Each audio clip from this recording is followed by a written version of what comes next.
How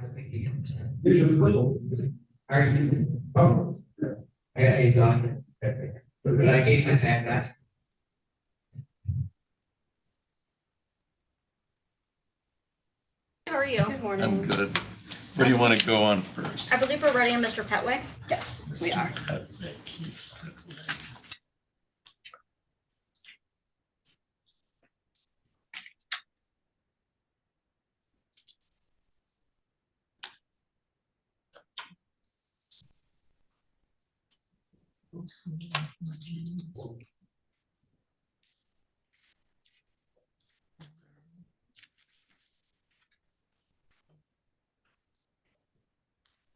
Right. So we're on the record in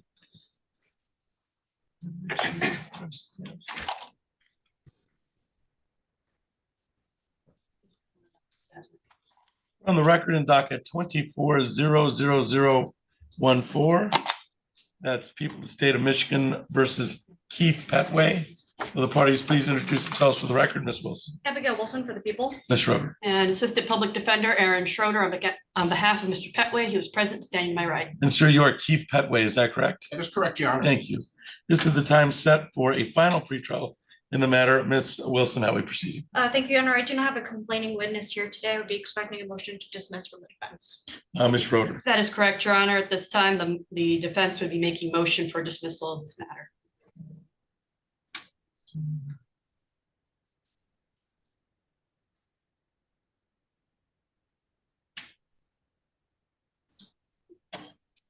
Right, I will print out a motion to dismiss, grant your motion to dismiss based on the people's inability to proceed. I'm assuming, Ms. Wilson, that the complaining victim was subpoenaed and failed to appear, Correct, Your Honor. and your office has lost contact with her. We've had contact, If but it's you've not had been cooperative. Okay, all right. Mr. Petway, I'm going to sign the order of dismissal. What this means is the case is dismissed without prejudice, which means that people could reissue if they choose to. But for realistically, for our purposes today, the case is dismissed. All right, sir? Yes, Your Honor. All right. I will sign that. Yes, To that please. effect. We could get a copy too, Your Honor. You can get a copy from my court officer. Anything else for the record in docket 24-00014, Ms. Wilson? I think from the people. All right, thank you. We're all set. You can get a copy of the Nolly process from Nathaniel. Thank you, Your Honor. Thank you. If you want to grab a seat, we'll get you a copy here shortly, okay? All right, you're free to leave after that. Thank you. You're welcome. And then I need to talk to Mr. Walker. And, He's in the I believe jail. he is in jail. Yeah. all right, so once you join, we'll put you in a breakout room with Mr. Walker. Thank you, Your Honor. So, Mr. Walker, we're going to place you in a breakout room with your public defender, Aaron Schroeder, in just a few minutes. All right, sir?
All right, Mr. Samuels, we're ready on your case.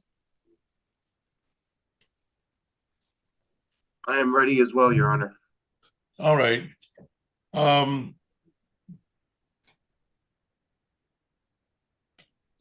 So we can either So let's introduce parties, introduce themselves for the record, and then we'll leave it up to you, Mr. Samuels, how we're proceeding today. I'm willing to take a plea today, or we can set it for plea. It's up to you on this case. And I don't know if you've spoken to your client about that. Yes, Your Honor, I have spoken to my client. We were hoping we could get the plea done today. If Ms. Reed All right. confirmed that. Unfortunately, she was not able to find a ride in the court today. Okay. I think we can do the plea via Zoom and then set it for sentencing.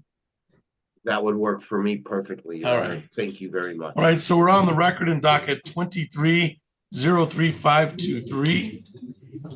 That is the people of the state of Michigan versus Deshea Reed. Will the parties please introduce themselves for the record? Ms. Wilson. Abigail Wilson for the people. Mr. Reed. Mr. Samuels. Matthew Samuels on behalf of the Shire Reed. We are both present via Zoom, and we waive our right to any in-person hearing for today. Thank you. And ma'am, you are Deshea Reed, is that correct? Yes. And you can hear me all right, Ms. Reed? Yes, I can. All right, thank you. This is the time set for a final pretrial in the matter, or final pretrial. Ms. Wilson, how are we proceeding today? Thank you, Your Honor. It's my understanding that this is going to be a plea to an added count 3 that is operating while intoxicated, PAC code 257.6251-A. And then when you're ready, I can. Right, and that's a 93-day misdemeanor and or $100 to $500. And then the balance of the complaint would be dismissed, and there is a Killebrew to no upfront jail. the dismiss counts 1 and 2. Correct.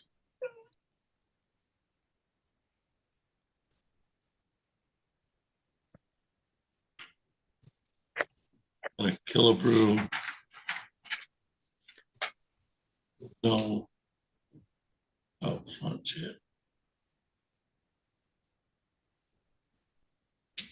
All right, Mr. Samuels, I'll indicate that offer once again for the record, so there's no ambiguity. And then there's an added count 3 of operating while intoxicated with a plea to count 3 under 257.6251-A, 93-day misdemeanor and or $100 to $500, $100 to $500 fines.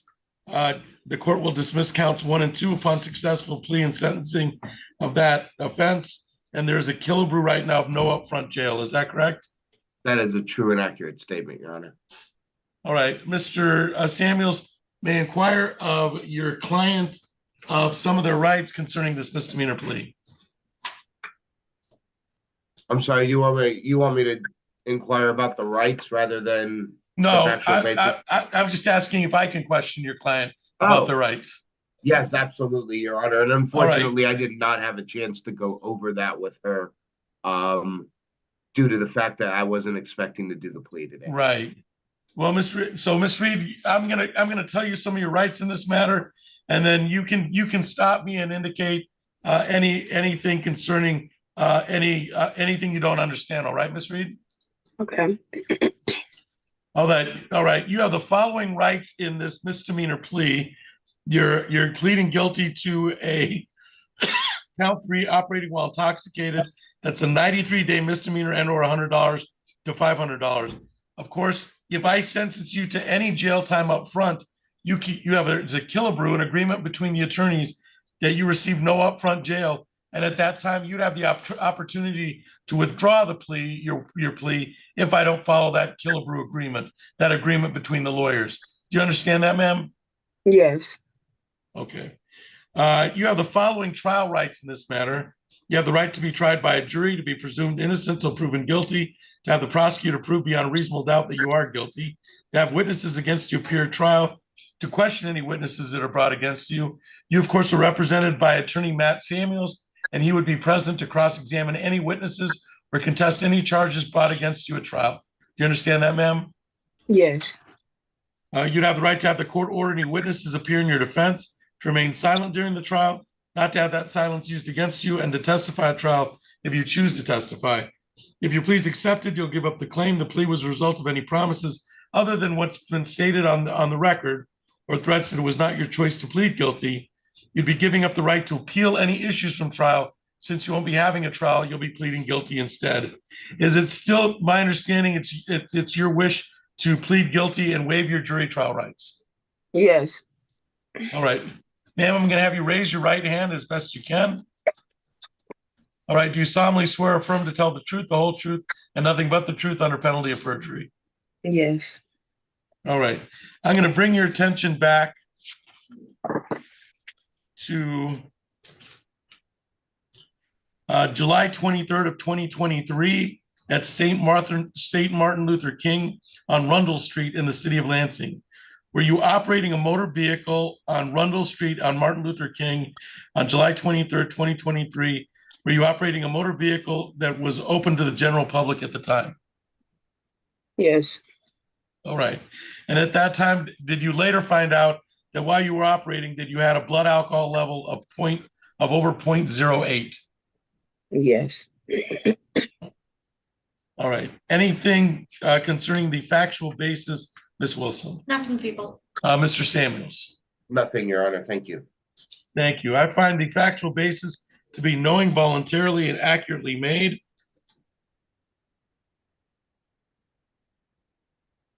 And we will refer this to sentencing.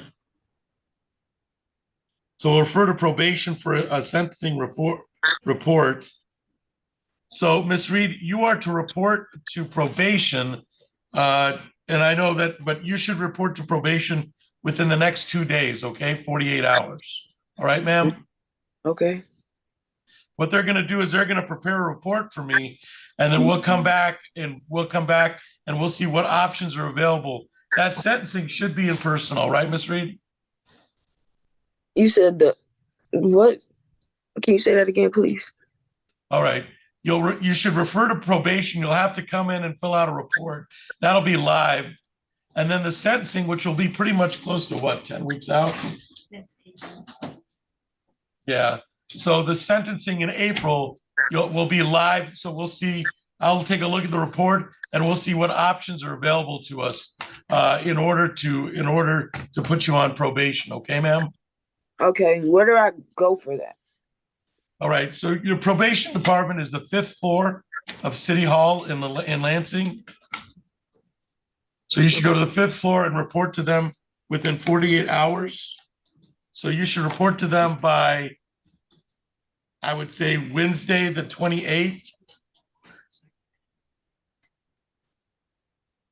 And what they'll do, they're going to ask you a lot of questions, prepare a report, and then they're going to prepare a report for me.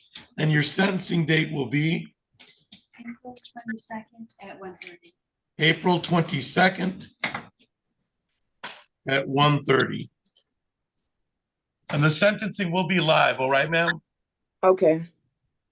All right. So make sure you report to probation within by February 28th, and then we will set sentencing for April 22nd at 1:30. You will get notice of sentencing set to the last known address. Is that Linville Street still a good address for you, ma'am? Yes. Okay. All right. Anything else for the record in 2303-523, Ms. Wilson? Nothing from the people. Mr. Samuels, do you have any questions of me or anything else for the record? I do not, Your Honor. Thank you very much. Thank you for taking the plea today. I appreciate it. All right. Thank you, Mr. Reed. Thank you, Mr. Samuels. Ms. Reed, we will see you on April 22nd. Please go to the 5th floor for probation. All right, ma'am? Okay. Thank you. Thank you. You're all set, Mr. Samuels. Honor, if I can have 1 moment. Sure. Thank you, Your Honor. Thank you, Mr. Samuels.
All right, so we're on the record in docket 22-02509.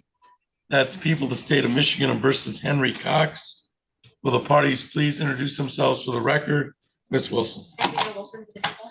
Good morning, Your Honor. Assistant Public Defender Lauren Sutter on behalf of Mr. Cox, who joins us via Zoom. And sir, you are Henry Cox, is that correct? Yes, Your Honor. All right, and you can hear me all right, Mr. Cox? Yes, Your Honor. All right, thank you. This is the time set for a pretrial NAPA 53 contempt violation. Ms. Wilson, how are we proceeding? Thank you, Your Honor. It's my understanding that as part of a global resolution, this case would be dismissed.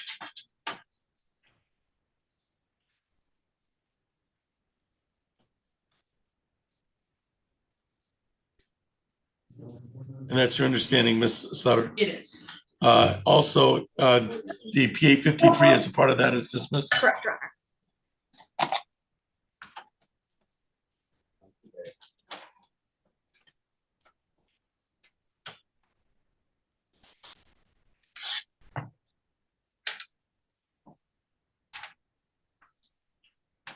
All right, so Ms. Wilson, have you sign Yeah. the Nolly Pros?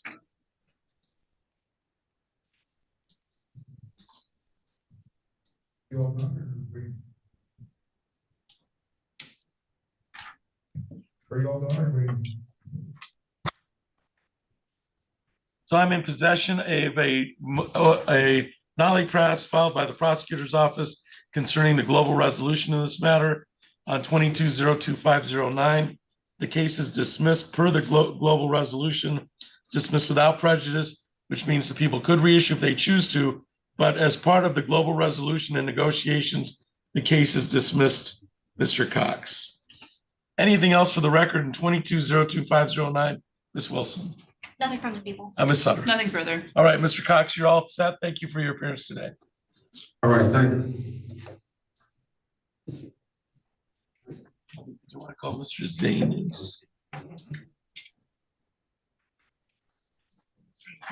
Zane. All right, so we're on the record in docket 23-03740. That is people of the state of Michigan versus Corey Wilson. Will the parties please introduce themselves for the record? Mr. Zaney. Good morning, Your Honor. Edward Zane on behalf of Corey Wilson, appearing via Zoom with consent. My client's also appearing. Thank you. And sir, you are Corey Wilson, is that correct? That's correct. All right. Ms. Wilson, your appearance for the record. Abigail Wilson for the people. All right, this is the time set for a pretrial in the matter. Ms. Wilson, how we proceeding? Thank you, Your Honor. I have relayed an offer to Mr. Zaney. There has been, we have looked at the complaint, if you remember last time. We had to adjourn because there was an issue with it. Right. And at this time, the people would be dismissing the second offense notice. All right, the second offense notice is dismissed. So there's still a count 1 and count 2, but the second offense notice is dismissed. Correct. I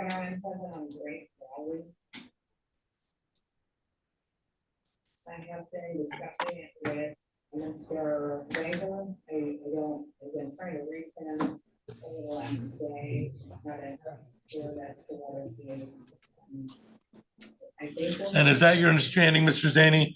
We're going to dismiss the second offense notice on this case, and then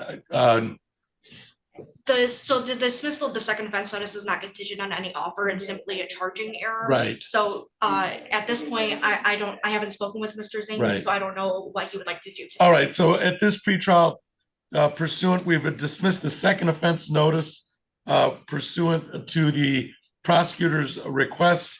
And then, Mr. Zaney, how are we proceeding on the rest of the counts? There's count Thank 1 you. and then in the alternative, an alternative to count 1. Thank you, Your Honor. In response to that, we had some discussions late last week as far as the offer and the charging error. In response to that, I reached out. I need to provide a mitigation packet to the front office, essentially on this case, to further develop negotiations, which I think will ultimately bear fruitfulness, be it we resolve it with the plea currently or an amended plea offer. I need 2 weeks, Your Honor, to do that. We can either set up for another pretrial, or if you need to continue it for a more progressive date, I'm able to do that because I do believe we'll get some resolution here. All right.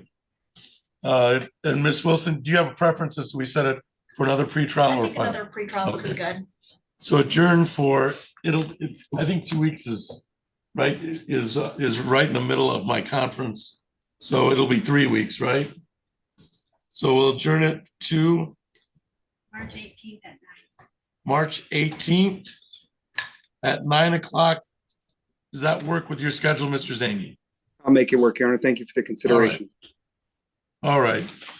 So we'll reset for March 18th at 9 a.m. Now that we have clarified any issues concerning the offense notice.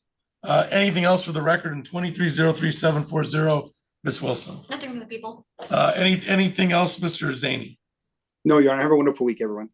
You too. Mr. Wilson, please keep in contact with your attorney, Edward Zaney, and we'll see you on the 18th. All right, sir? Yes, sir. All right. Thank you.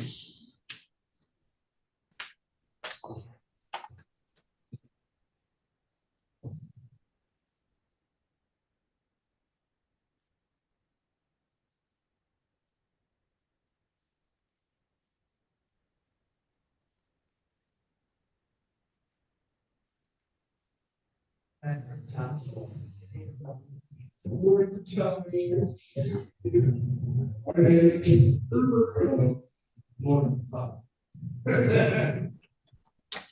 right, so we're on the record in docket 20-1264. That's people of the state of Michigan versus Travis Storms. Will the parties please introduce themselves for the record? Ms. Wilson. Abigail Wilson for the people. Ms. Sutter. Good morning, Assistant Public Defender Lauren Sutter, on behalf of Mr. Storms, who is standing to my right. And sir, you are Travis Storms, is that correct? Thank you. This is the time set for final pretrial in the matter. Ms. Wilson, how are we proceeding? Thank you, Your Honor. It's my understanding that this is going to be a plea to an attempted retail fraud third with the Killebrew to fines and costs. And I can go with that pack code whenever you're ready. Right, so that'd be a count, that'd be an amended count 2. Yes. Or an added count. Added count 2, count 1 dismissed. Added count 2.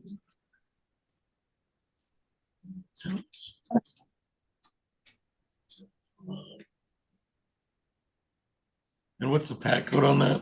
750.356 D4A.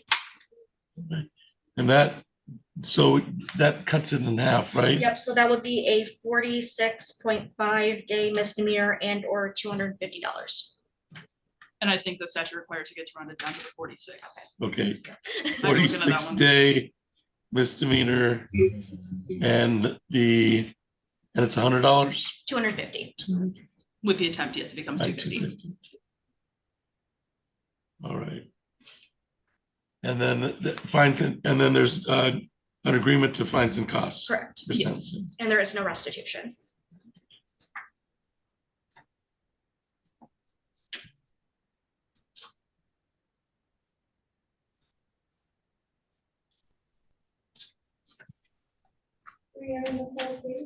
All right. So I'll indicate that for the record, Ms. Sutter, and you can confirm the client is going to plead guilty to an added count 2 of retail fraud in this attempt retail fraud in the 3rd degree.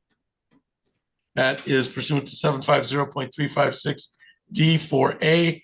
That is a 46 day misdemeanor and or $250. There's an agreement to fines and costs only at sentencing today, and there's no restitution on this case. That is my understanding. All right. Mr. Storm, is that your understanding? Yes, Your Honor. All right. Ms. Sutter may inquire of your client of their misdemeanor advice of rights. Yes, Your Honor. All right. All right, sir, you understand you have certain rights in this misdemeanor case. This is still a misdemeanor punishable by 46 days and or $250, and I'll walk you through those rights, okay? You have the right to be tried by a jury, to be presumed innocent until proven guilty, to have the prosecutor prove beyond a reasonable doubt that you are guilty, to have witnesses against you appear at trial, to question any witnesses that are brought against you. You're represented by attorney Lauren Sutter, and she would be present to cross-examine any witnesses or contest any charges brought against you by the people of the state of Michigan.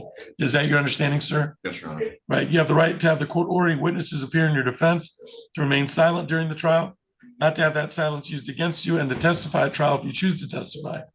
If your plea is accepted, you'll give up the claim the plea was a result of any promises other than what's been stated on the plea agreement or threats that it was not your choice to plead guilty. You'd be giving up the right to appeal any issues that may otherwise be available if you went to trial, because you won't be having a trial, you'd be pleading guilty instead. Is it my understanding it is your wish today to waive your jury trial rights and plead guilty in this matter? Yes, Your Honor. All right. I'm going to have you raise your right hand. Do you solemnly swear affirm to tell the truth, the whole truth, and nothing but the truth under penalty of perjury? Yes. I'm going to bring you back to 6200 South Pennsylvania in the city of Lansing, Ingham County on November 24th, 2019.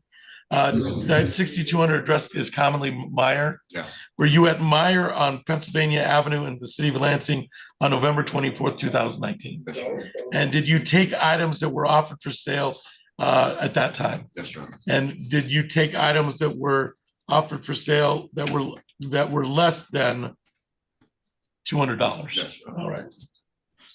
All right. Anything towards the factual basis, Ms. Wilson? Nothing from people. Ms. Sutter? Nothing. All right. I find the factual basis to be knowing, voluntarily, and accurately made. Please accept it. I'll follow the Killebrew agreement. So the anything on the allocution towards sentencing, Ms. Sutter? Just very briefly, Your Honor, this is obviously an incident that happened quite some time ago, 2019. There's no restitution here. Mr. Storms has made a lot of growth in the last few years, working on the issues that were involved in kind of what laid the foundation of this, and he is still struggling financially. So I would ask the court to keep that in mind when considering any potential fines for him. Thank you. Anything, Ms. Wilson, on allocution on sentencing? Nothing from the people. All right. All right, this is so I'm going to sentence and follow the Killebrew agreement for no restitution from the plaintiff, an agreement of fines and costs with no upfront jail. So the plea is accepted. I have to do a crime victims' rights of $75. I'm going to set fine at $50, cost at $50, and state fee at $50 for a grand total of $150, $225, for a grand total of $225 as fines and costs and fees. That should be paid to the city of Lansing. Ms. Sutter, does your client need some time to make that to make that payment. Yes, Your Honor, if you could allow him 60 days. So we will do, what's 60 days from today's date?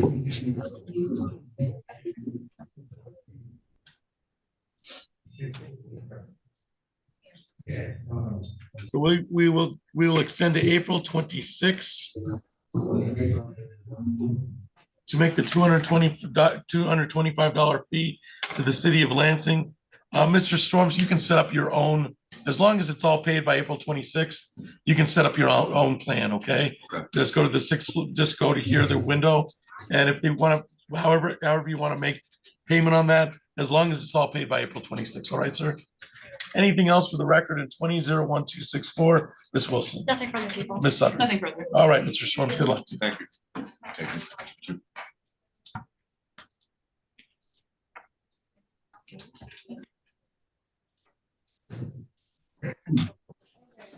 Can you accept everything? Okay. Yeah, on Walker, we can just set another 500.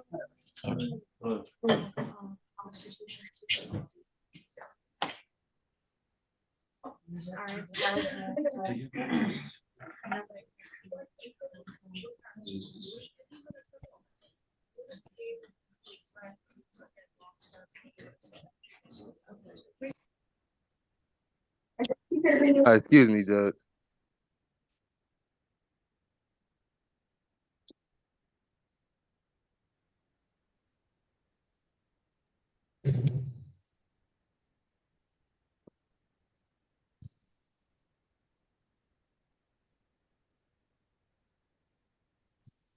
All right, so Mr. Salam and Mr. Thomas, once your attorney joins our room, we're going to place you in a breakout room with Ms. Schroeder, okay? Okay, Your Honor. All right, We do, Mr. Walker. yeah. Oh, Mr. Walker's, we can. Want to go on Mr. Yeah, just Walker? on Mr. Walker. briefly. All right. It's just gonna be. Oh, for Walker, okay. Yeah, we're just gonna leave it on and. Cause. Leave it on for Carl. Yeah. Okay. So that you can, yeah, you gotta do.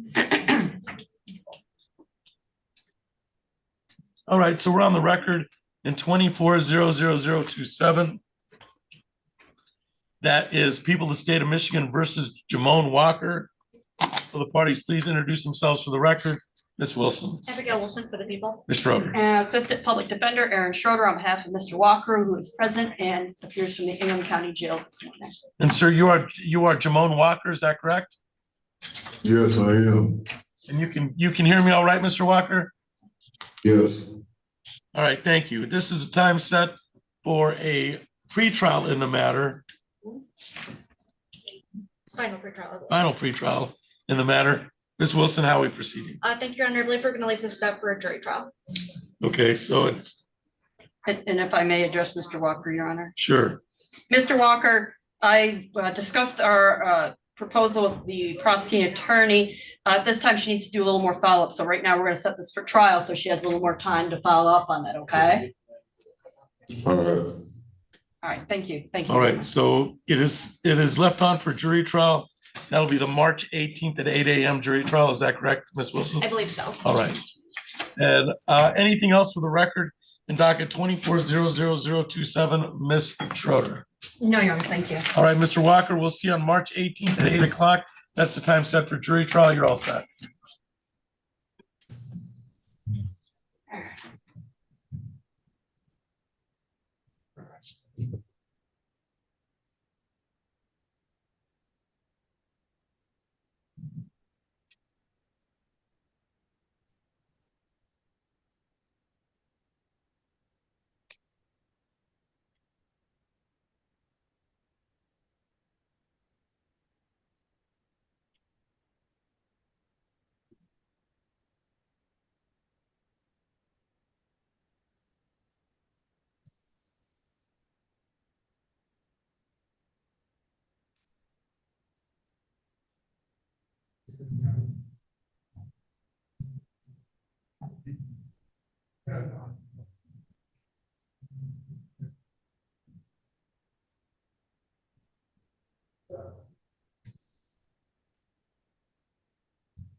All right.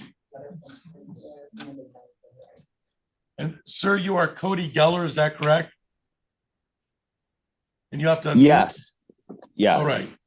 All right. So on docket 2302-461, sir, you are Cody Geller. Well, Ms. Wilson, how are we proceeding? Thank you, Your Honor. This is supposed to be kind of grouped in with a sobriety court. It's my understanding that he's been accepted. We're just waiting for a date to actually plea and be sentenced into sobriety court. So we would request an adjournment maybe out to mid-March to give some time for, the sobriety court to go through. And Ms. Sutter. That is completely accurate. Okay. Adjourn for global resolution. He's been accepted to Correct. the specialty court. Is that correct? Yep, we're just Yes. waiting on a plea date to be scheduled.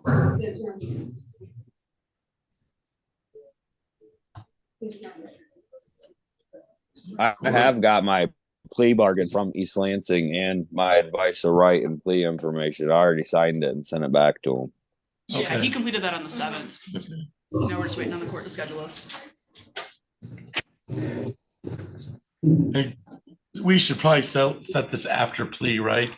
So we're thinking later in March or? Yeah, I would say it's later rather than sooner in this Right. case, because once that happens, we won't need this hearing at all theoretically. Yeah. So into March? Yeah, we're just waiting on this. March.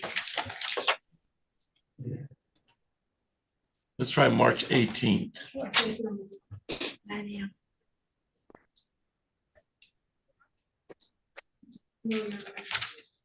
All right, so we'll reschedule this for March 18th at 9 a.m., hopefully to get passed, and that'll be set for date in 54B, which I have no control over their schedule. But hopefully, once we get past the plea date, then there won't be a need for this file.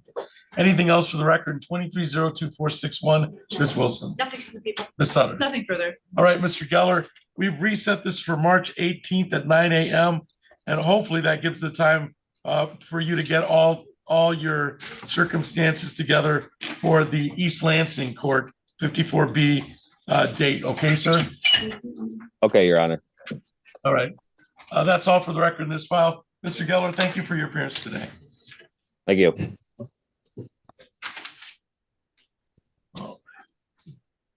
Want to do Ms. Guevara? Yes, Your Honor.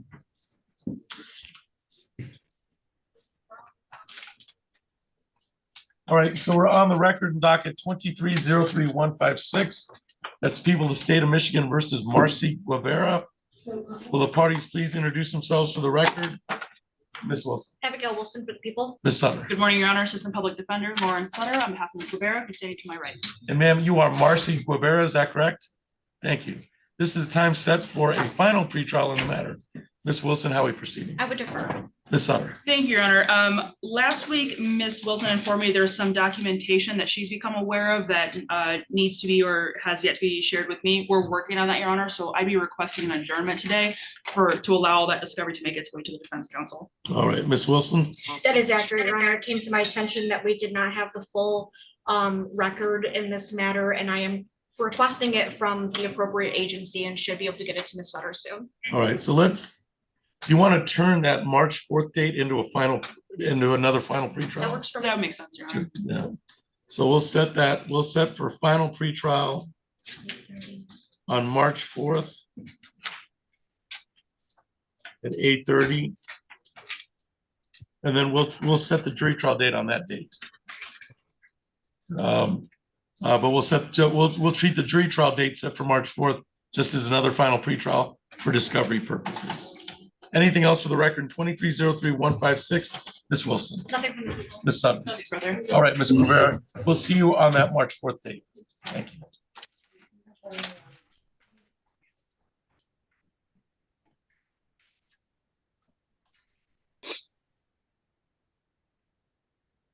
Ms. Martin. That is not my client. Okay. If you want one of mine that's ready to go, Mr. Yeah. Williams and Ms. Shung are here and ready. Let's go. Williams. No idea. He's just going on the list. Okay. Yeah, I was just going on. Yes. Who's on the iPhone? Ma'am, on the iPhone, could you identify yourself? Jacoya Mills. Ms. Mills, thank you. You're here for your 9:30. Stand by. We've got some cases in front of you, and then we'll call your case. All right, ma'am? That's fine. Thank you, Your Honor. Let's go on Williams. So we're on the record in docket 2302814. That is people of the state of Michigan versus Isaiah Williams or Isa Williams. Will the parties please introduce themselves for the record? Ms. Wilson. Abigail Wilson for the people. Good morning, Your Honor. Assistant Public Defender Lauren Sutter on behalf of Mr. Isaiah Williams, who is standing to my right. And so you are Isaiah Williams? Yes, sir. Or Isa Williams? Isaiah. Isaiah, thank you. This is the time set for a final pretrial in the matter. Mr. Williams, Ms. Wilson, how are we proceeding? Your Honor, if I could just have, is there an lyric here? No. All right, we have no complaining witness here, Your Honor, so I would expect a motion to dismiss from the defense.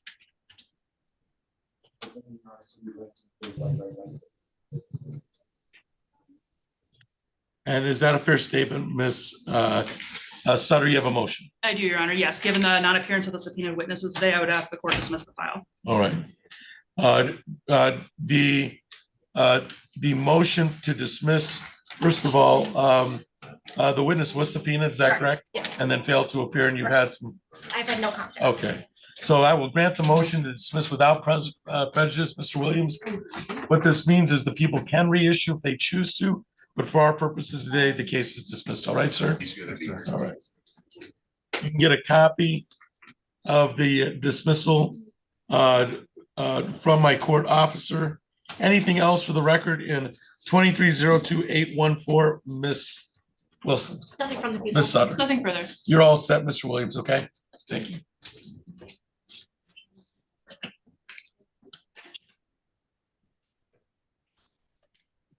And you have My any? Shang is ready to go, and I believe Shang? Ms. Schroeder has a few clients as well. Yeah, Mr. Salam and Mr. Where'd it go? So let's do Ms. Sutter and we'll do Shang and then we'll do the rest of your clients, Ms. Schroeder. Tanya? Did you want to call out in the? Yeah, I'll. Just in okay, case. Jeez, thank you. I'm just, my color coding is not. Yeah, it's not you and blue and me and purple this weekend. It's nothing else. No, I just looking at your. I didn't do it in very straight lines.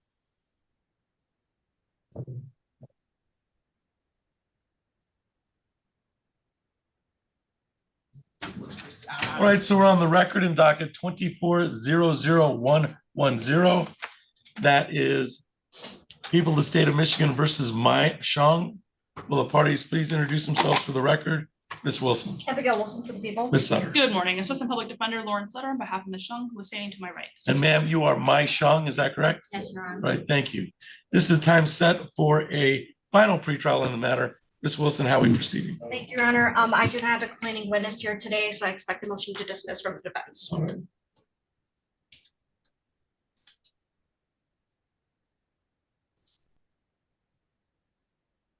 And you did subpoena the witness and you had little or no contact with the witnesses. All right. Ms. Sutter, motion. Thank you. Yes, Your Honor. Given the non-appearance of the subpoena witness, I would ask the court to dismiss the file. So the motion to dismiss will be granted. It's being printed out right now. It's granted without prejudice. So Ms. Shang, what this means is your motion to dismiss is granted without prejudice, which means that people could reissue if they choose to, but realistically, for our purposes today, the case is dismissed. All right, ma'am? Thank you, Your Honor. All right. And you can get a copy from my court officer. Anything else for the record in 24-00110, Ms. Wilson? Nothing from the people. Ms. Sutter. Nothing further. You're all set, Ms. Shaw. Thank you. Thank you, Your Honor.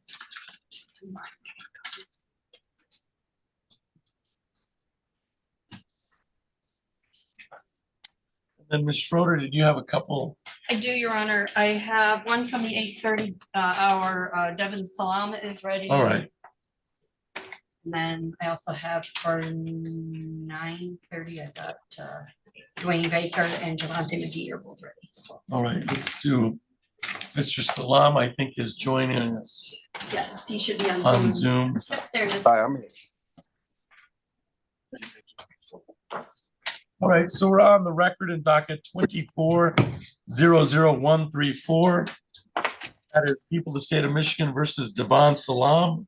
The parties please introduce themselves for the record. Ms. Wilson. Abigail Wilson for the people.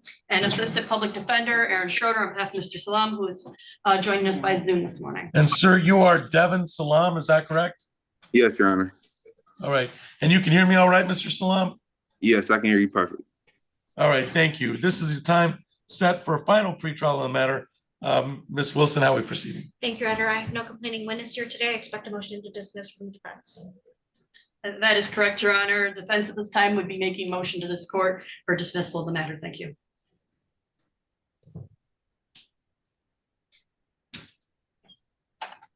And the witness has been subpoenaed. I have had no contact. Had no contact, okay.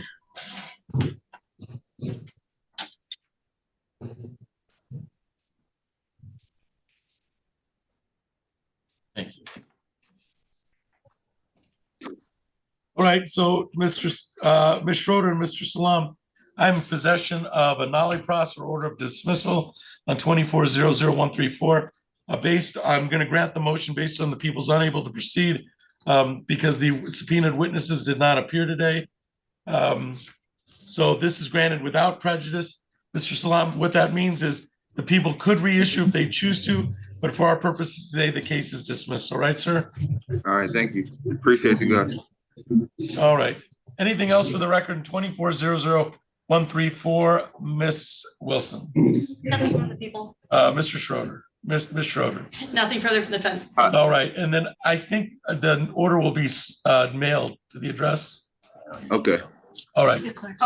So the clerks will have the nollie pros. And then All as right. far as my background, how long does it, because I know it's pending. It's a pending case on my background. I just wanted to know how long it would be before. I would wait for it to purge at least a day or two from our computer system. And then if you have any questions, talk to Ms. Schroeder because she might have a better idea of when there's no abstract of the conviction. But I would take a day or two, at least a day or two to purge from the system. Okay. All right. All right. Appreciate All you. right. Anything else for the record in 24-00134? You're all set, Mr. Salam. Thank you. And then we have Schroeder next. Is Miss Martin here? She was set for 8:30. Do you want to call her? Miss Sutter or Miss? I believe that's Miss. All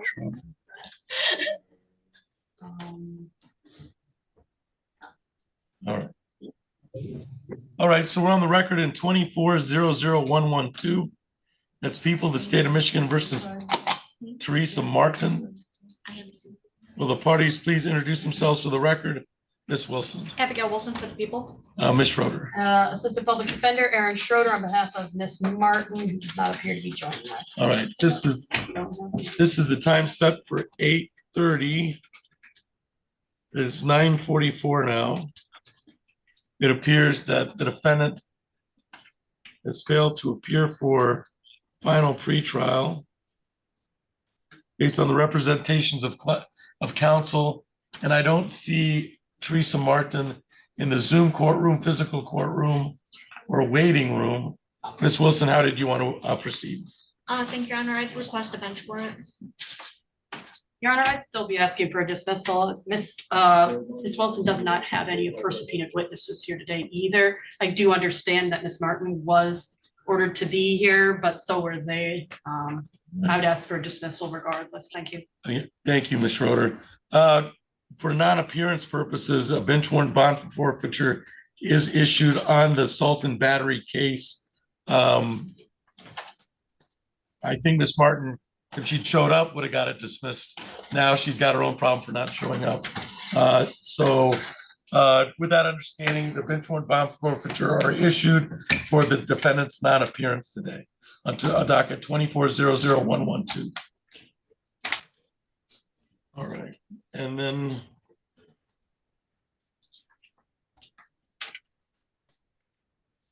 we have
We're on the record in docket 24-00037.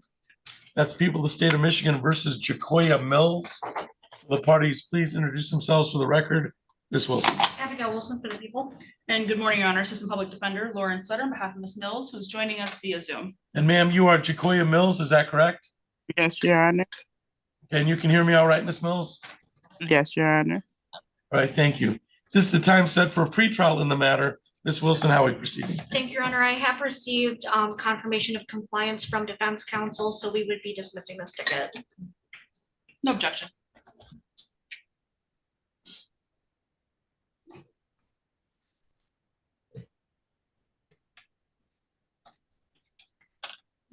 All right, based on compliance purposes, the ticket is dismissed by the people. Anything else for the record in 24-00037, Ms. Wilson? Nothing from the people. Ms. Sutter? Nothing further. All right, Ms. Mills, you're all set. Based on compliance, the case has been dismissed. Thank you. Thank you. You're all set, ma'am. Yeah. Then who's next? We have Mr. Slater on Zoom. We have Ms. Okay. Cassidy in person. Mr. Thomas has been waiting a little Yeah. bit. Mr. Thomas and yes. Mr. McGee have also been waiting. That's true. All right, let's do Thomas and then we'll go with Mr. Slater. Mr. Thomas.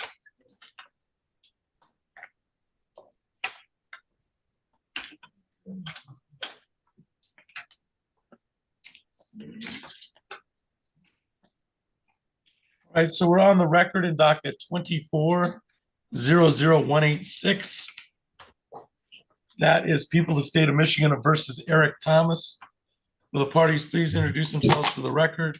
Ms. Wilson. Abigail Wilson for the people. Ms. Schroeder. Assistant Public Defender Aaron Schroeder on behalf of Eric Thomas, who joins us by Zoom. And sir, you are Eric Thomas, is that correct? Yes, Your Honor. All right, you can hear me all right, Mr. Thomas? Yes, Your Honor. Thank you. This is the time set for a pretrial in the matter. Ms. Wilson, how are we proceeding? Thank you, Your Honor. I believe this is going to be a final pretrial and corresponding jury trial. That is correct.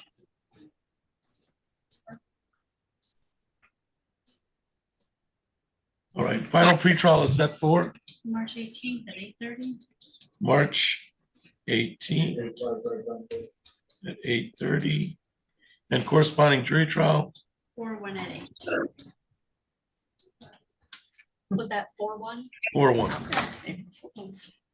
All right, the final pretrial is set for March 18th at 8:30. That'll be live in person. Jury trial is set for April 1st at 8 a.m. Anything else for the record in 24-00186? Ms. Wilson. Nothing from the people. Ms. Schroeder. Nothing further from the defense. All right, and Mr. Thomas, you will get notice sent to the Haverhill Drive address. All right, sir? All right. So with that understanding, you're all set, Mr. Thomas. Thank you for your appearance. That's all in 24-00186. All right, thank you, Your Honor. Thank you. And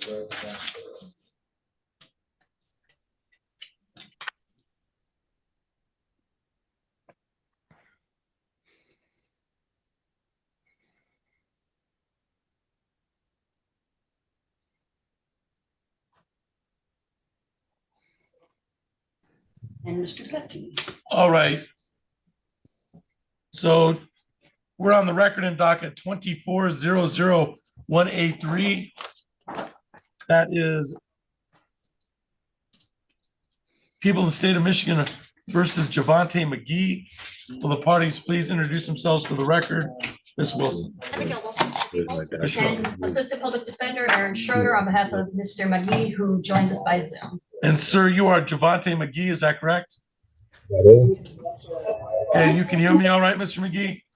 Yes, Josh, can you hear me all right? Yeah, I can, thank you.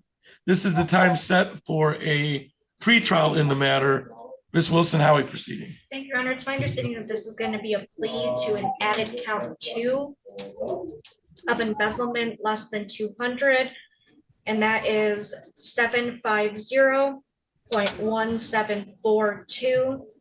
That's a 93-day misdemeanor and or $500, or 3 times the amount embezzled.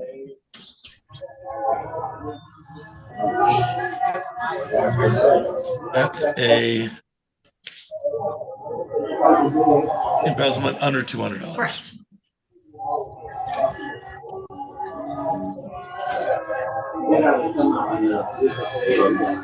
Mr. McGee, I'm gonna, can you have whoever's in the background turn off the television just so I can hear you? Oh, I'm at work. I'm sorry.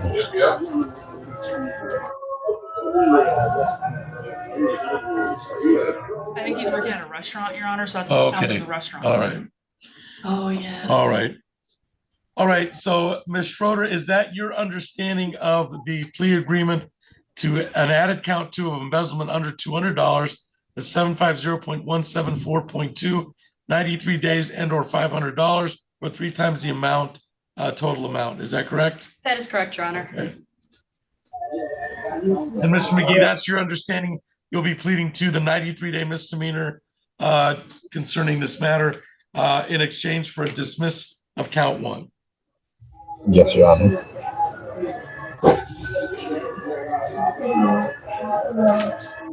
All right, I'm going to indicate some of the rights you have in this matter. Mr. McGee, you have the right to be tried by a jury, to be presumed innocent until proven guilty, to have the prosecutor prove beyond a reasonable doubt that you are guilty, to have the witnesses against you appear at trial, to question any witnesses that are brought against you. You, of course, are represented by lawyer Erin Schroeder today, and she would be present to cross-examine any witnesses or contest any charges brought against you at trial. Do you understand that, Mr. McGee? Okay, Your Honor. All right. You have the right to have the court order any witnesses appear in your defense, to remain silent during the trial, not to have that silence used against you, and to testify at trial if you choose to testify.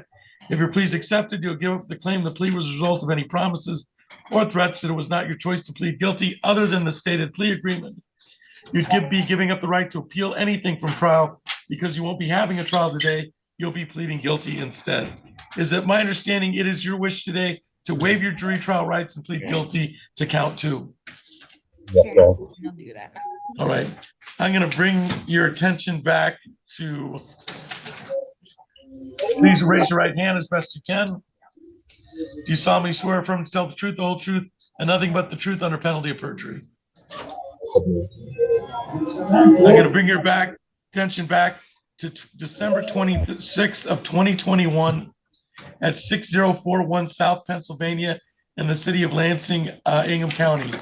Were you at the South Pennsylvania Avenue on December 26, 2021? Yes, Your Honor. And were you an employee of Speedway at the time? Yes, sir. And did you convert to your personal possession money that was supposed to go to Speedway under $200? Yes. And the money was supposed to go to Speedway, and you were taking it in as an employee of Speedway. Is that correct? Yes, sir. All right. Anything towards a factual basis, Ms. Wilson? Nothing from the people. Ms. Schroeder? Nothing from the defense, thank you. All right. Is there any restitution in this file? There is, Your Honor, and I'm just pulling up the amount here. Okay. Restitution is, I believe, 2,000.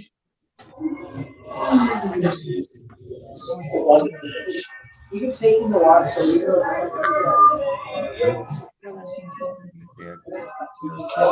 Amount this court costs.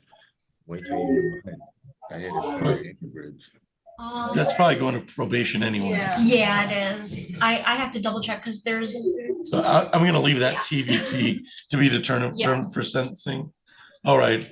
So, Mr. McGee, I'm going to refer you to probation, and you should contact probation within 48 hours. So by Wednesday, that's on the 5th floor of the City Hall building.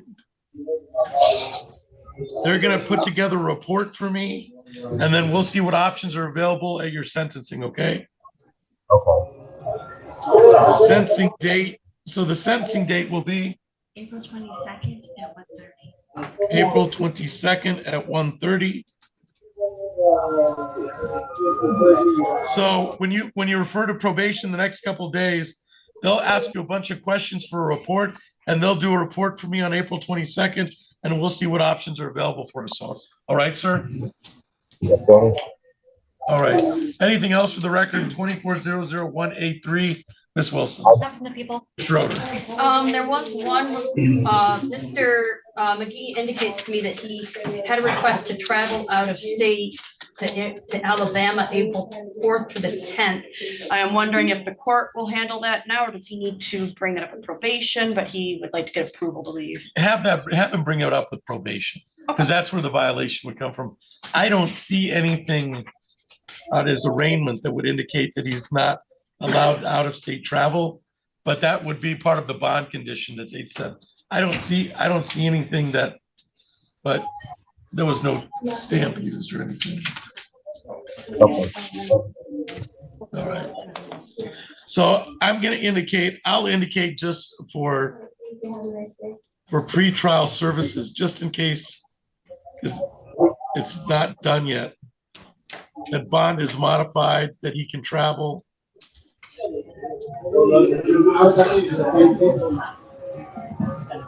And what are those dates again? Yeah, April 4th through the 10th, he'd be going with his sister to Alabama. 4th to 10th.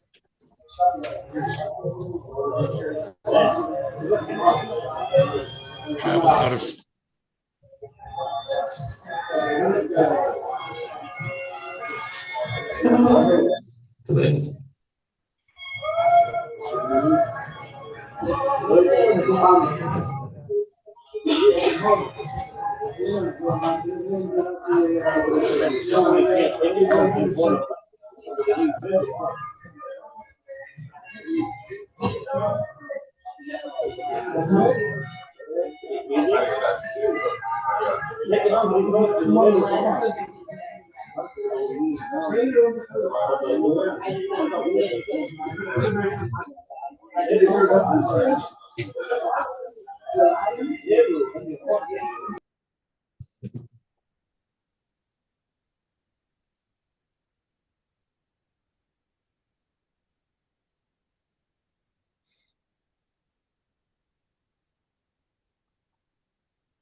All right, we're back.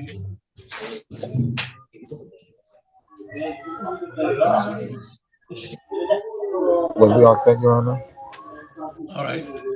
Mr. McGee, bring that up, the pretrial modification with your probation officer. But I have modified your pretrial condition so you can travel April 4th through 10th in Alabama, but you should also bring that up with your probation officer, okay? Yes, sir. All right. Anything else for the record? 2400183, Ms. Wilson. Ms. Schroeder. Nothing further for the defense. All right, Mr. McGee, you're all set. Thank you for your appearance today.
All right, Mr. Easterly, we're ready to call your case.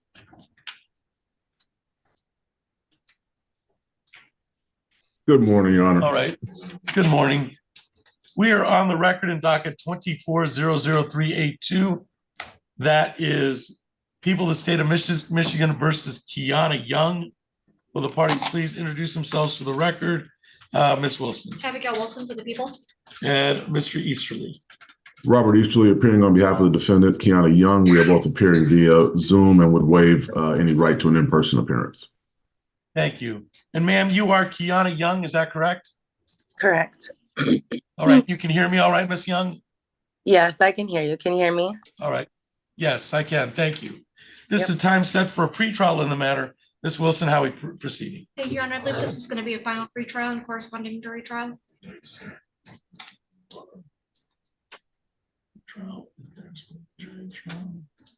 And we'll get a final pretrial date of March 18th at 8:30.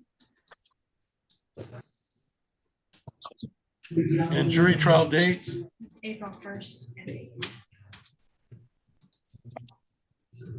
All right, I was set for final pretrial on March 18th at 8:30 and jury trial date set for April 1st at 8 a.m. That'll be live in person unless I hear differently from the parties.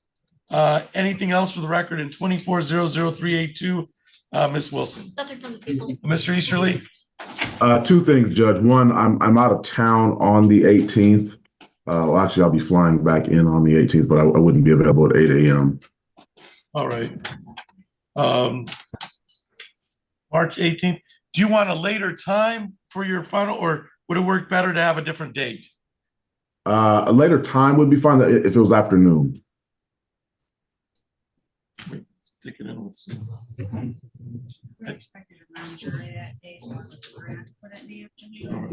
Yeah, we might have a jury. What's that? So let's pick a different day because we might have a jury go on that day. And so. Okay. March next week at 8:30. March 4th. I think that's too fast. March 4th.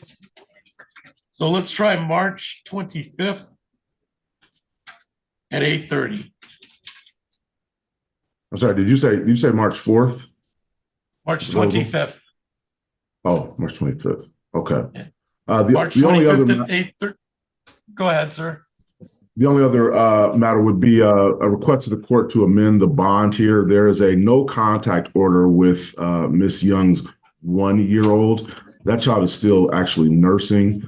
She has got absolutely no criminal record to speak of.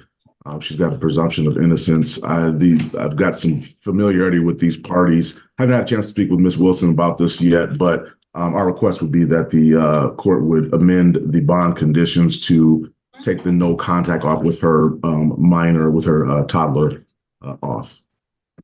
Is there a neglect of use case in this case? There was a CPS referral they've completed their investigation and found no wrongdoing with Ms. Young. All right, I'm not going to take the no contact order until I get a report from pretrial services. I don't have anything from pretrial services indicating the nature of the case or the nature. So this is kind of a belt and suspenders approach. But depending on what pretrial services said, because the no contact was set at arraignment by Magistrate Milmore, I would assume because it was a child abuse case and that is the victims, that is one of the victims. So it was done perfunctorily, so to speak. It was done automatically. But I will get a report from pretrial services on the no contact. That way, at least we'll have it in writing. They'll contact Miss Young and probably the father of the child just to see if there's any issues concerning a no contact order. I understand the child is 1, but that means the child, on some level, we're making decisions for the child. So I'm going to wait to get a report from pretrial services.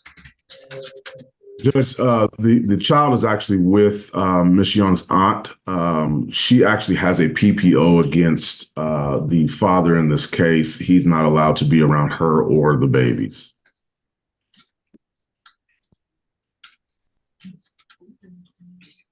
So I would ask that the court would maybe just amend it to a no assaultive contact if the court is still wanting to. Yeah, I'm now I just based on this is the proceeds of a PPO that's out there.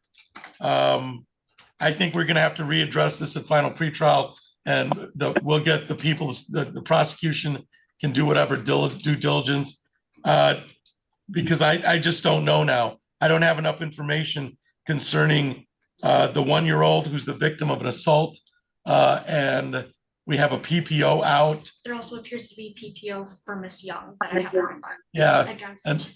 Against with the victim in this matter. Yeah. So I'm gonna deny the motion to amend the bond at this time. We can readdress this at the final pretrial on March 25th, but I just don't have enough information, and I'm concerned about witnesses and PPOs. There seem to be 2 PPOs in this case, and then the welfare of the victim in this case. I'm going to deny the motion for a change in bond at this time, Mr. Easterly. The PPO also. Judge, if that's the case, I did hear that potentially March 4th was a potential date. That's plenty of time for the defense. If the court would set a sooner final pretrial date, that would be preferable then. Okay. Yeah, I need more time for witnesses. Yeah, I don't think we can subpoena witnesses in that time. I don't think that gives us enough time to subpoena the witnesses for the final pretrial. So yeah, that was initial thought, but then we need to subpoena witnesses, and that doesn't give us enough time. So unless that March 18th date later, but that's a jury trial date for us anyway. I'm going to keep it March 25th at 8:30. I'll entertain any motion to reconsider bond at the time. I just need more information. I don't have enough information right now. Thank you, Judge. All right. Anything else for the record? And 2400382, Ms. Wilson. Nothing from the people. Anything else, Mr. Easterly? Not this time, Judge. Thank you. All right, Ms. Young, we'll see you on that March 25th date. You're all set today. Thank you. Have a good one. You too.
All right, Mr. Wozniak, you have you've got some pending files. So speak to Ms. Donnelly in the public defender's office. She will set you the new dates for your new files, and then we've got one date tomorrow. Is that right? Yeah, Mr. Wozniak, your case for today has already been sent to mental health court, and then just log in for your case with me tomorrow morning. Okay, thank you. No All problem. right, you're all set. Mr. Wozniak, thank you for your appearance. Yep, thank you.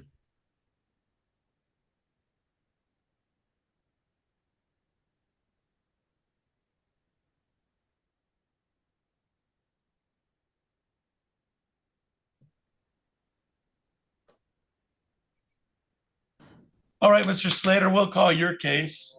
We're on the record in docket 20-03342. That is people of the state of Michigan versus Alan Slater. Will the parties please introduce themselves for the record? Ms. Wilson. Abigail Wilson for the people. Ms. Sutter. Good morning, Assistant Public Defender Lauren Sutter, on behalf of Mr. Slater, who joins us via Zoom. And sir, you are Alan Slater, is that correct? Yes, Your Honor. Thank you. This is the time set for a pretrial in the matter. Ms. Wilson, how are we proceeding? Thank you, Your Honor. My understanding is this is going to be a final pretrial and corresponding jury trial. Okay, so we'll set for So just another. set for another pretrial. Yes. That's right, Your Thank Honor. you, Your Honor. We do have an offer worked out. We're just trying to hammer out a couple of things like restitution and timelines. All right.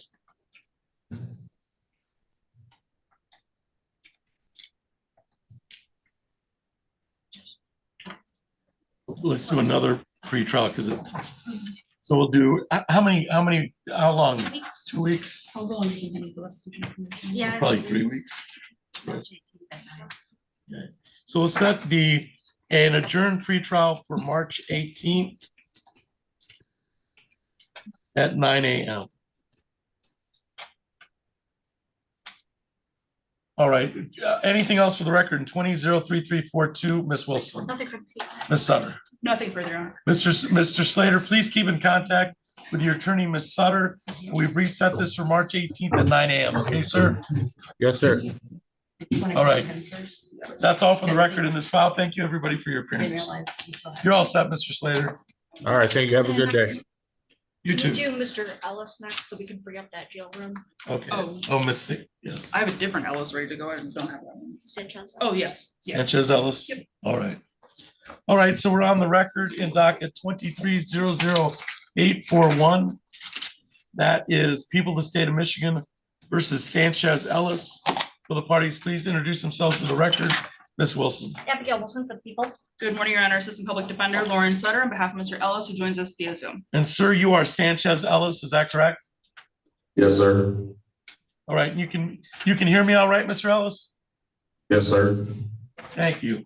This is the time set for a pretrial in the matter. Ms. Wilson, how are we proceeding? I would defer, Your Honor. Ms. Sutter. Thank you, Your Honor. There is a global offer here with a couple of felonies that he has with Mr. Milks of my office. My understanding is these cases are to be dismissed upon plea there. I believe those are currently scheduled for April 19th. If we could get an adjournment beyond that, I realize 17th. It's the 17th. Okay, April 17th. Either way, beyond that April week. correct. Yeah, because my understanding is these will be dismissed once that happens. So I realize it's a little bit longer, but.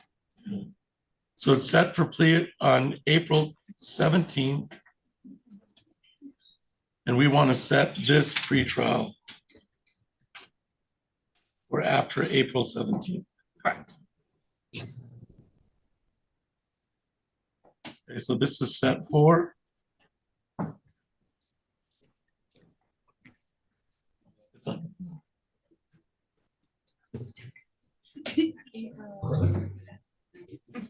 April 22nd at 9 a.m.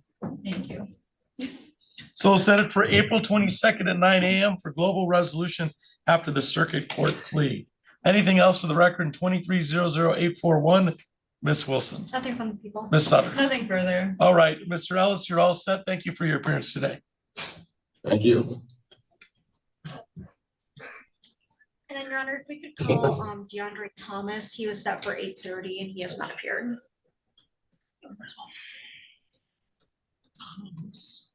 I don't have him. No? Show one on here.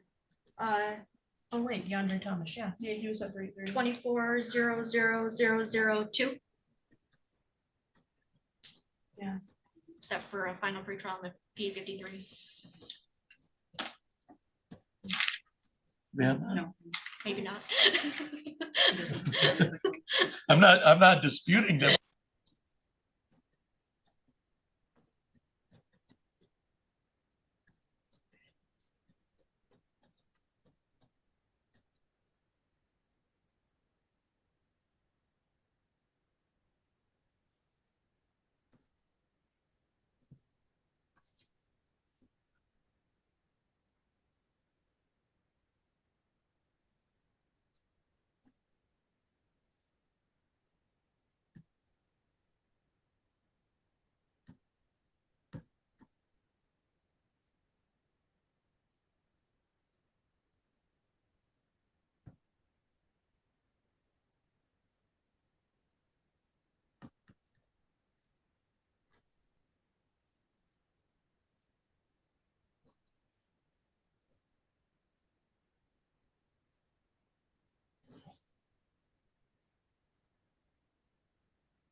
All right, so we're on the record in docket 23037777. That is people of the state of Michigan versus Solomon Jagan. Will the parties please introduce themselves for the record? Ms. Wilson. Abigail Wilson for the people. Ms. Schroeder. Assistant Public Defender Aaron Schroeder on behalf of Mr. Yagan, who is present and standing to my right. And sir, it's Solomon Yagan. Jagoon. Oh, Jagoon. man, I got it. All right, thank you. This is the time set for pretrial in the matter. Ms. Wilson, how we proceeding? Thank you, Your Honor. I've received compliance from the defense counsel, so we would be requesting a dismissal. Okay. I believe it's a ticket. Yes. Okay, dismissed per compliance.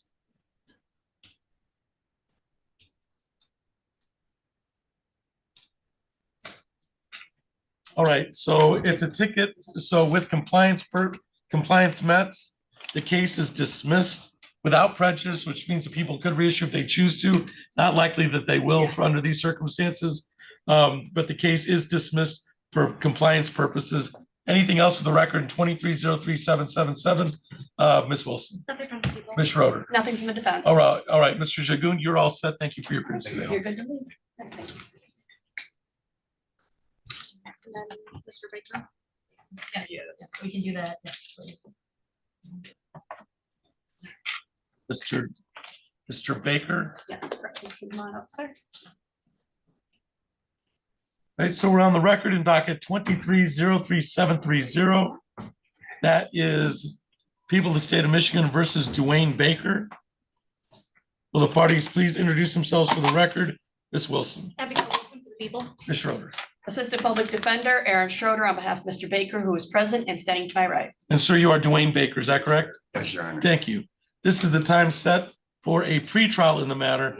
Ms. Wilson, how we, PA 53 violation. Oh, it's PA 53. Contempt violation, yeah. it is a PA 53, thank you. So it's my understanding that this is arising from a ticket out of, I want to say, Eaton County, that has not been resolved yet. So I believe we're going to request an adjournment so that can be resolved. Well, I was thinking he is sentencing next month. So could we? In this case? Yes. Okay, yeah, so we want to kick it to then. Take it to the sentence. Adjourn for the sentencing? Yes, and my hope would be is if there are no further issues between now and then, we could do dismissal at that time. Adjourn to sentencing. For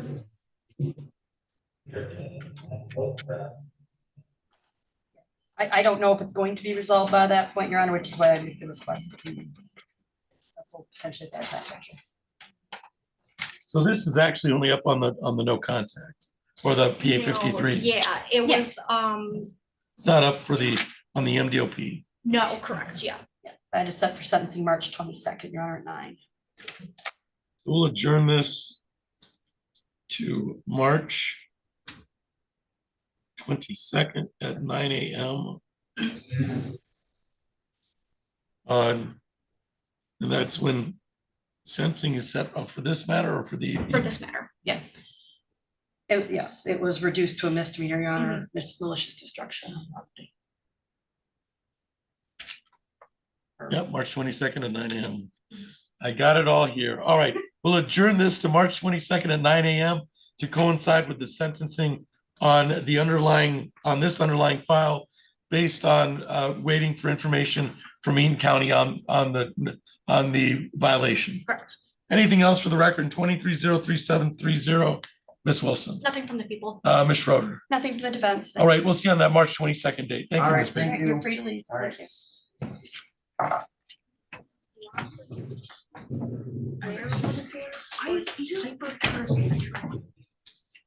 No, that's an attorney, or that's a Officer. officer.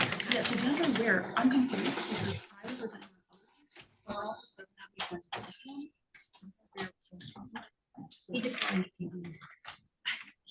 didn't go. That's not what it says. I also have him on every other case.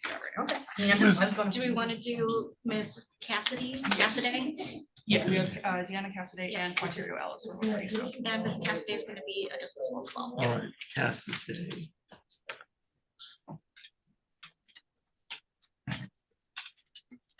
All right, so we're on the record in docket 24-00238. That is people of the state of Michigan versus Deanna Cassidy. Will the parties please introduce themselves for the record? Ms. Wilson, Abigail Wilson for the people. Ms. Sutter. Good morning, Assistant Public Defender Lauren Sutter, on behalf of Ms. Cassidy, who's standing to my right. Ma'am, you are Deanna Cassidy, is that correct? I am. Thank you. This is the time set for a pretrial in the matter. Ms. Wilson, how we proceed? Thank you, Your Honor. I've received information from this defense counsel regarding compliance in this matter. So the people will be dismissing. I believe this is a ticket. And that's a fair statement, Ms. Sutter. It is on all counts. All right, so the ticket is dismissed per compliance and the prosecutor's request.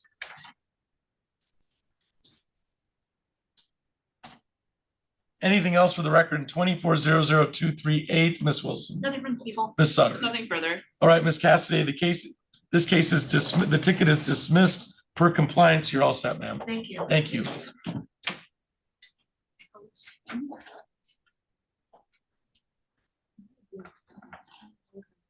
Right, I called MCMH and haven't gotten back to me.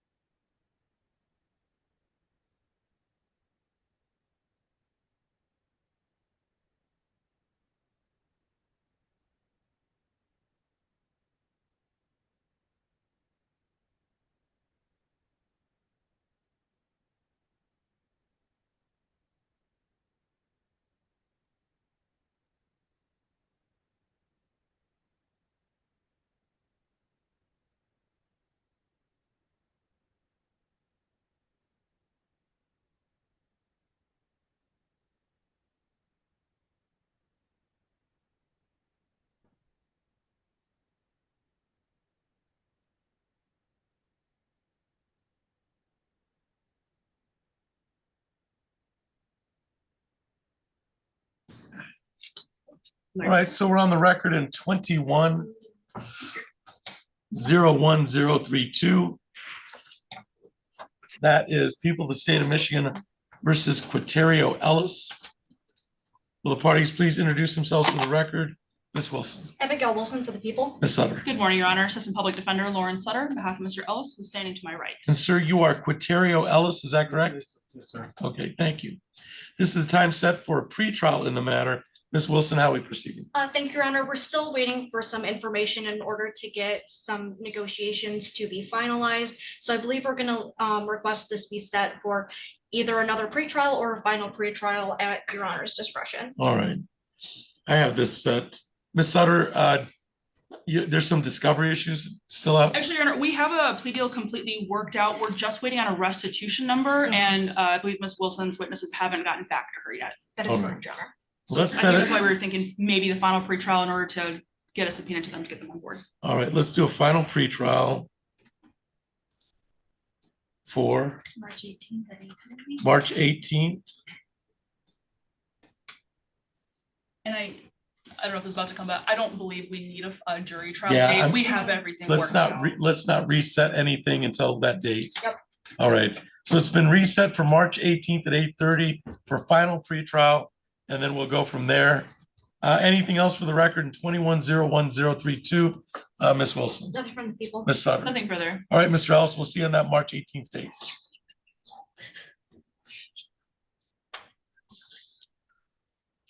You're all set, Mr. Ellis.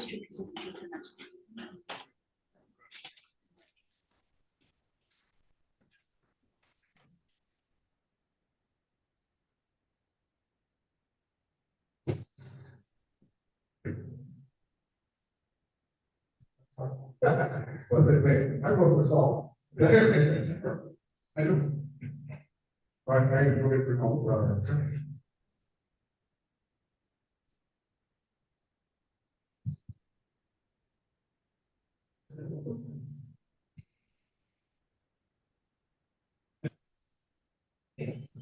All right, Mr. Pettit, we'll call your case. We're on the record in docket 24-00343. That is people of the state of Michigan versus Justin Pettit. Will the parties please introduce themselves for the record? Ms. Wilson. Abigail Wilson for the people. Ms. And Schroeder. Assistant Public Defender Aaron Schroeder, on behalf of Mr. Pettit, who appears by Zoom. And sir, you are Justin Pettit, is that correct? Yes, Your Honor. All right, and you can hear me all right, Mr. Pettit? Yes, sir, I can. Thank you. this is the time set for a pretrial in the matter. Ms. Wilson, how we proceeding? Thank you, Your Honor. I believe this is going to be a final pretrial and corresponding jury trial. That is correct, Your Honor. Okay, the final pretrial is set for March 18th at 8:30. and corresponding jury trial. April 1st at 8. I have set the final pretrial for March 18th at 8:30, jury trial for April 1st at 8 a.m. That final pretrial will be live here on the 6th floor of City Hall at 8:30 on March 18th. Mr. Pettit, you will receive notice of both of those dates from your last known address that we have, which is still is that Hartford Road still a good address for you? No, sir. Because of the no contact order, I'm actually with my parents' address right now. Are you still at the 2919 Glenbrook? Yes, sir. All right, thank you. All right, that's the last known address we have at arraignment. Anything else for the record in 2400343, Ms. Wilson? Yes, Your Honor, the complaining witness is here today and she would like to address the court regarding no contact. I would request the court limit the scope of what she says to her desires regarding the no contact and not the facts of the case. All right. So that's Ms. Pettit? Yes. Ms. Pettit, you want to come up here and say something to the court?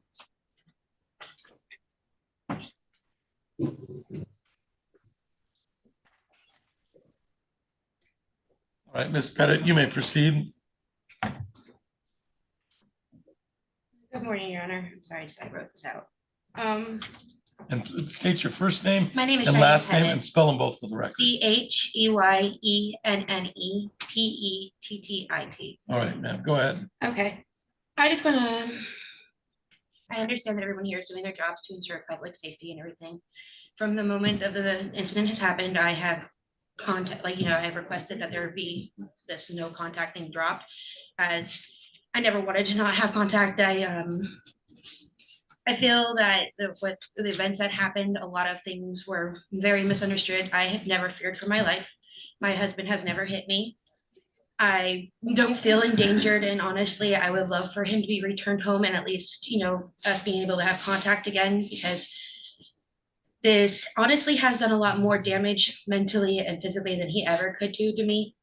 Unfortunately, with the night that the morning of the event, I have a lot of mental illnesses. I'm bipolar, and I unfortunately woke up in a PTSD episode. Your Honor, I'm going to stop right here. We're getting into the facts of the case Oh, a we are? bit. Yes. I'm so sorry. No, I'm you're so- okay. I'm so Thank you, Ms. sorry. Wilson.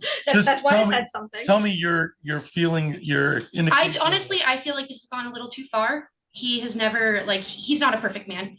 We argue, we have our disagreements, but we always talk it out. Unfortunately, with the way that I am, I have been progressively getting worse, and I made a mistake that morning. All right, so you want a no contact order lifted? Yes, please. All right. I would prefer that preferably. because Ms. Wilson, this your is- position from the people. Thank you, Your Honor. I would just say that the court keep in mind with these types of situations and allowing contact, the ability or risk of some influence of possible statements or testimony. Otherwise, I would leave it to the court's discretion. All right. Miss, it's Cheyenne Pettit. Yes, Pettit. And you've been married for 11 years. 11 years, and we've been together for 17. All right, And so this would literally is the first of any right. instances like this. I'm gonna leave that no contact order in place till March 18th, okay? That's set for final pretrial. I know the conditions of what you're indicating. You've been married a long time. But other than that, I know nothing about the relationship. And I do know that. That's what I was coming to say, Right. because I was like, it looks, I know how Right. it can always look to everybody, but Right. you guys don't know, We don't. the That's- countless, that- yeah, I would say we- there's, this man has been Right. more anything than. But we still don't, Yes. okay? And so I have to treat it as domestic violence, and every domestic violence, every assaultive situation, every party bears a responsibility, Yes. and then we're just reactionary, okay? I understand So, that. so what I'm doing is, we're gonna set this for March 18th to see what happens on that date. And what you've been. I only really asked for the no contact because I don't have any other family members here. I understand. And I I have like understand. no way around. Which only places you more in a dangerous position on some level. There's Oh. no support system for you, Well, except for the defendant. yes. That's a problem. Well, I Okay, have a support system. They're just not here. I had to Right. do talk to people and Right. they're there if I need them. that doesn't make me feel better, okay? Okay. So on some level, let's make sure everybody's safe. Okay, I understand And we'll that. go from March 18th. Everything you've said's on the record, so it's there for everybody, Okay. so we know your feeling on it. On March 18th, we'll readdress this, okay? Okay. And then we'll see what happens on that date, but you'll get a chance to talk to other people on that March 18th date too, okay? Okay, because I feel like this whole thing, I just haven't been heard I- or anything. I and it's completely just- understand, and trust me, I completely understand that you want the no contact lifted. It might be, but not today, okay? All right, anything else for the record in 2400343, Ms. Wilson? Other from people. All right, thank you for your appearance today, Ms. Pettit. Ms. Schroeder, anything else? I'm sorry. Oh, I'm so sorry. I'm so sorry. I didn't even hear you. Kind of No. did your job for you, kind of made your argument for you, Ms. Yeah, Schroeder. and no, Your Honor, nothing further. All right, Mr. Pettit, we'll see you back here on March 18th at 8:30, all right, sir? Thank you, sir. Okay, thank you. You're all set.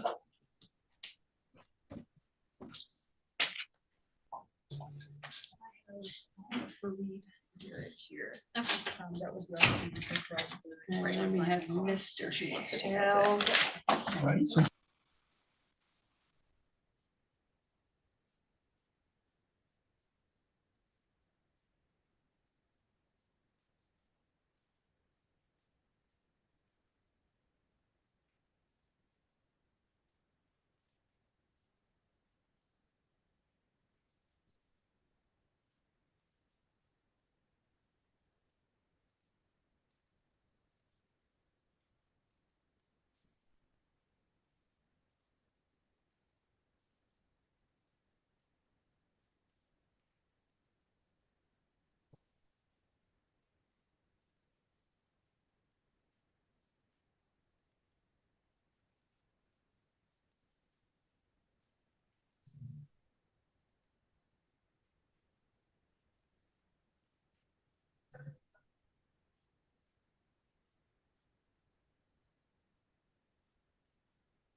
all right, so we're on the record in docket 2400213.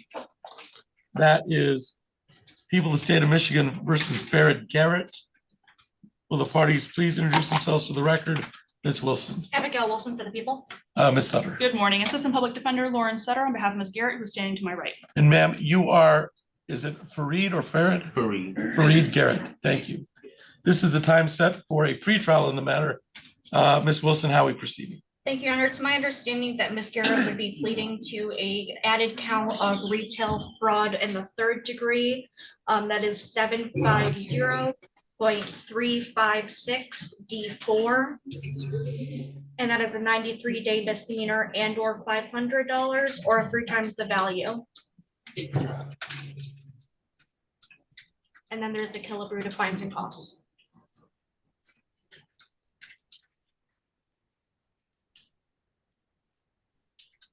All right, is there any restitution on the matter? There is not, Your Honor. And this was be a plea to added count 3. Correct. Or added count 2. Yes. It's like, oh no, I missed one. So added count 2, and with a plea to that added count 2, count 1 is to be dismissed. Correct. All right, so Ms. Sutter, I'll re-indicate the plea agreement as I understand it for the record. There's an added count 2 of retail fraud in the third degree with a plea to the added count 2 pursuant to 750.356 D4. That's a 93-day misdemeanor and or $500 or 100 to let me see how that reads. I And believe it's or, up to 500. yeah, up to $500 or 3 times the value. There's a Killebrew fines and costs only. And with a plea to count 2, count 1 is to be dismissed. Is that your understanding of the plea agreement, Ms. Sutter? It is, Your Honor. Okay. May I inquire of Ms. Garrett of her advice of rights? Yes, Your Honor. All right. So, Ms. Garrett, it's my understanding you're going to be pleading to a misdemeanor count 2 of retail fraud in the 3rd degree. That's punishable by up to 93 days and or $500 or 3 times the value. Right now, there's an agreement between the lawyers that you not get any jail time, okay? If I was to disregard that agreement and do something else, you'd have the opportunity to withdraw your plea. Do you understand that, ma'am? All right. Yes. Okay. You understand that you have the following trial rights, and I'll walk those through you, okay? You have the right to be tried by a jury, to be presumed innocent until proven guilty, to have the prosecutor prove beyond a reasonable doubt that you are guilty, to have witnesses against you appear at trial, to question any witnesses that are brought against you.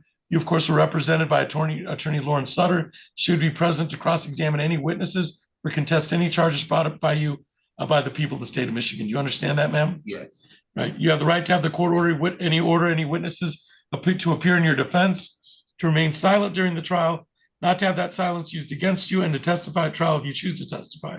If your plea is accepted, you'll give up the claim that the plea was a result of any promises or threats that it was not your choice to plead guilty, other than it's been placed on the record. Okay, ma'am? Yes. You'll also be giving up the right to appeal anything from a bench trial. Since you won't be having a trial, you'll be pleading guilty instead. Is it your intent today and wish to plead guilty to count 2 on this file? Is that your wish today? Yes. All right. I'm going to have you raise your right hand. Do you solemnly swear or affirm, tell the truth, the whole truth, and nothing but the truth under penalty of perjury? I do. All right, thank you. I'm going to bring your attention back to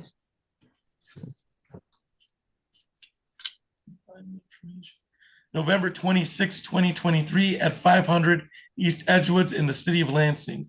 Were you at 500 East Edgewood in the city of Lansing on November 26, 2023? Yes.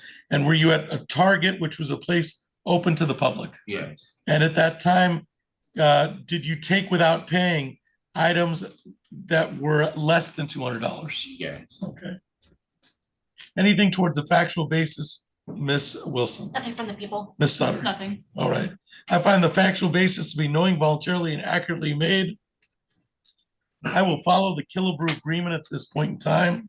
Ms. Sutter, would you like to be heard on allocution? Just very briefly, Your Honor, this is a very recent offense that Ms. Garrett has been standing up and taking responsibility for. This is also a person who has very limited or no criminal history and is struggling a little bit financially. So I would ask the court to keep all of that in mind when sentencing fines and costs here. Thank you. Ms. Wilson? Nothing from the people. Okay.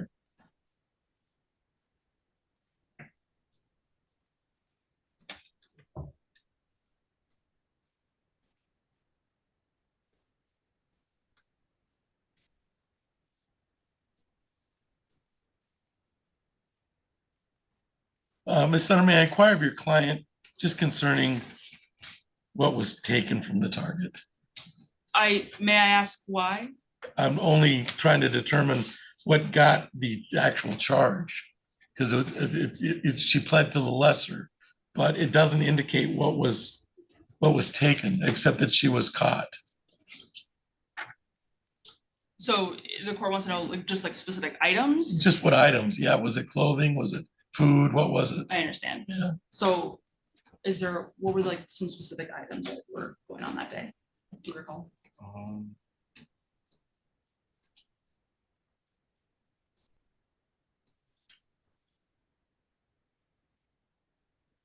I say electronic. Electronic items? Yeah. Okay. All right.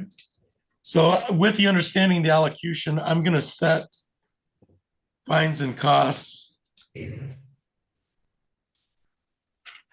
We'll do $75 fine, $75 costs, crime victims' rights fee of $75, state fee of $50,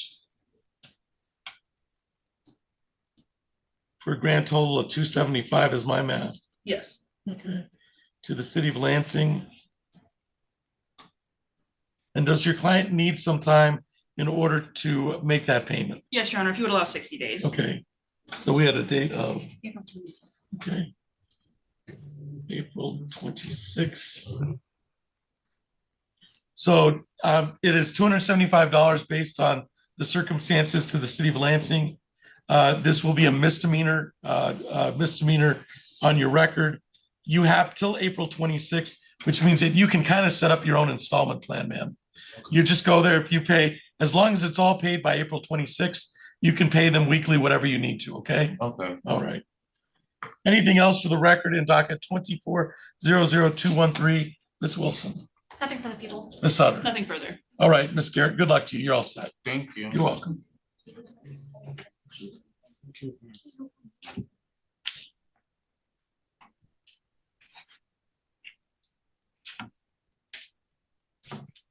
All right.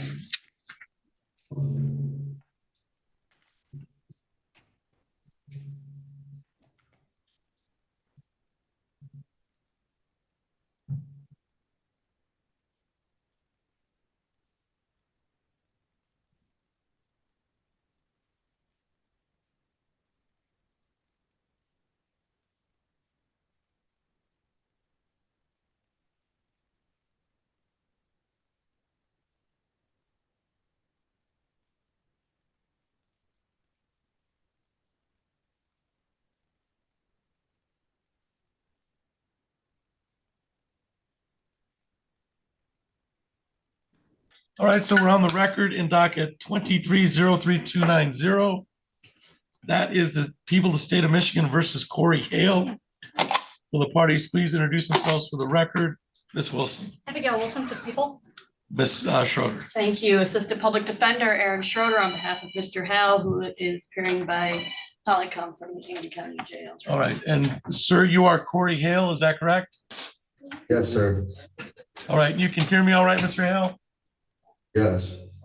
All right, thank you. This is the time set for a pretrial in the matter. Ms. Wilson, how are we proceeding?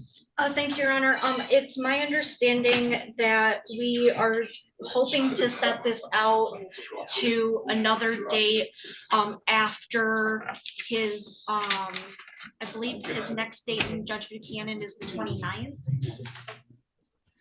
So after that, this may be a plea, depending on what happens in Judge Buchanan's case. And that's on both the pretrial and then the PA 53? That is correct. And if I may, Your Honor. Yes, Ms. Schroeder. Thank you, Your Honor. That is, yes, that is correct. Right now, there is an agreement on the table as a potential sort of offer to plead as charged to the assault and battery with time served as to run concurrent with whatever he receives in sentencing from Judge Buchanan on the matter she has him on. However, we do need more time to find out what is going to happen in that matter on the 29th. The bond violation he has here, the incident that gave rise to it, is also a bond violation, gave rise to a bond violation on the matter with Judge Buchanan as well, which is why that also needs to be placed out for that purpose. Thank you. All right, and there was a PR bond on this and that, but so that's, I would assume that's been. He was revoked. It was because revoked of on the 14th. On the 14th. Yes, Okay. Your Honor. So is that correct? At least that's what our file reflects. Well, I'm confused with the dates that they're giving. He has 2 dates of prison. Right, I'm more concerned about, is he on bond on this file? He shows. Because if he's not, he should be collecting time on this file. I have, as of the 14th of this month, he was given a no bond due to the violation. Okay, so he's collecting time. Yes. All right, so let's set this for pretrial after the Judge Buchanan item, so we can see if this is worked into that. So what's the last date we have for Judge Buchanan? He has a 53 violation on the 29th. He has sentencing on the 25th of March. So we at least know the 29th. I would say maybe put it past the 29th, somewhere there, because I think the bigger impact is the PA. That's the 29th of March, of February, right? Correct. Yes. Yes. So we'll reset for additional pretrial in order to look at a global resolution sometime in March. March 18th at night. So we'll set it for March 18th at 9. March 18th. And Your Honor, I believe Ms. Schroeder and I have agreed to waive any appearance by the complaining witness at that date. All right. Yes, he did. I will note, Your Honor, He I is here saw him tonight. and he's in the back of the room. He has been at every court. All right. So for that March 18th date, we've waived any appearance from the complaining witness. Mr. Hale, we've reset that for March at March 18th at 9 a.m. in order to coincide with some of the files that you have out of Judge Buchanan. All right, sir? Yeah. All right. Anything else for the record? In 23-03290, Ms. Wilson. Nothing from the people. Ms. Schroeder. That time on the 18th, what was the time on that? 9 o'clock. 9 o'clock. Thank you, Your Honor. Nothing further. All right. Thank you, Ms. Schroeder. You're all set, Mr. Hale. Thank you for your appearance today. Your Honor, to answer your question earlier, I have an appearance from Ms. Schroeder on Lauderdale. Okay. How about on? So what do you want to go on next, Ms. Schroeder? Yeah, Got Rhonda Vanderzand is here in the back, All right. and we also have Mr. Lauderdale. Whichever one. let's do Vanderzand. Okay. Since they came to court today. Then we'll do Mr. Lauderdale next. Okay, very good. All right, so we're on the record in docket 24-00404. That is People of the State of Michigan versus Rhonda Vanderzand. Will the parties please introduce themselves for the record? Ms. Wilson. Abigail Wilson for the people. Ms. Schroeder. Thank you, Your Honor. Assistant Public Defender Aaron Schroeder on behalf of Ms. Vanderzand, who is present and stating my right. And ma'am, you are Rhonda Vanderzand? Yes, sir. All right, thank you. This is the time set for a pretrial in the matter. Ms. Wilson, how are we proceeding? I would defer, Your Honor. Ms. Schroeder. Thank you, Your Honor. This will be a request for final pretrial and corresponding jury trial. All right. Final pretrial is set for March 18th at 8:30. March 18th at 8:30. And corresponding jury trial? April 1st at 8. April 1st at 8. So the final pretrial is set for March 18th at 8:30. That'll be live in person. And the jury trial will be set for April 1st at 8, also live in person. Anything else for the record in 24-00404, Ms. Wilson? Nothing from the people. Ms. Schroeder. Nothing further from the defense. Thank All you. right, Ms. Vanderzand, we'll see you here on March 18th. Okay, ma'am? All right, thank you. And I will just let me know what your email address is. I'll need it, and I'll get you a copy of the vote. And then Thank you. Mr. Lauderdale, we'll call your case next. So you can unmute. Thank you, sir. We're on the record in docket 22-00599. That is People of the State of Michigan versus Dwayne Lauderdale. Okay, will the parties please introduce themselves for the record? Ms. Wilson. Abigail Wilson for the people. Ms. Schroeder. Thank you, Your Honor. Assistant Public Defender Aaron Schroeder on behalf of Mr. Lauderdale. And sir, you are Dwayne Lauderdale, is that correct? Yes, sir. All right, you can hear me all right, Mr. Lauderdale? Yes, sir.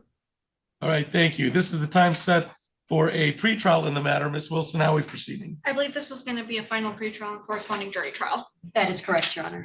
Yeah, the final pretrial is set for March 18th at 8:30. March 18th at 8:30 and corresponding jury trial April 1st at 8. April 1st at 8 a.m. All right, so Mr. Lauderdale, please keep in contact with your attorney, Ms. Robinson. That final pretrial on March 18th is live on the 6th floor of City Hall, and you should get notice sent to the Turner address. Is that still a good address for you, sir? No, a good address for me would be oh, one second, I'm sorry.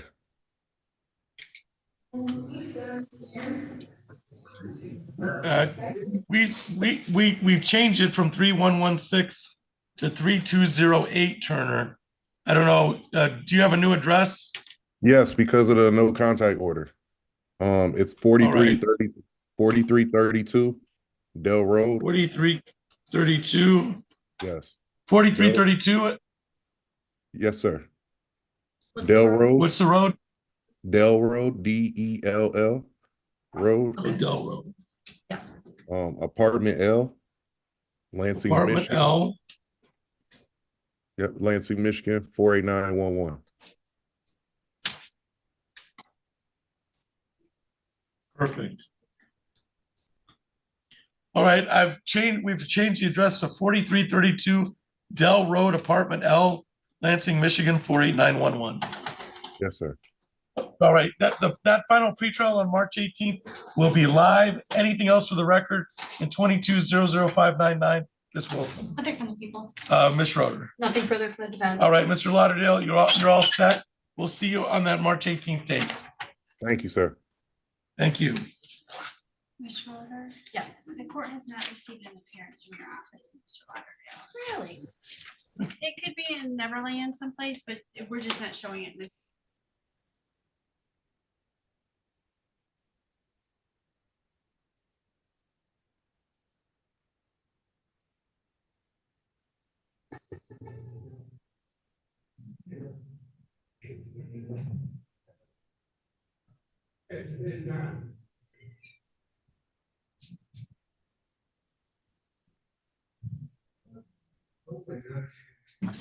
Sir, in the Ingham County Jail Post Polycom, can you identify yourself? Yeah. Huh? Say it again, sir. Yeah.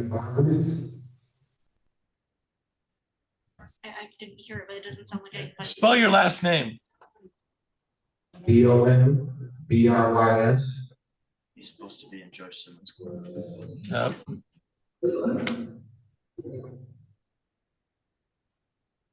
deputy or whatever. All right, sir, you're in the wrong courtroom. You're supposed to be, and I know you have no control over this, but you should tell the deputy you're supposed to be in Judge Simmons' courtroom.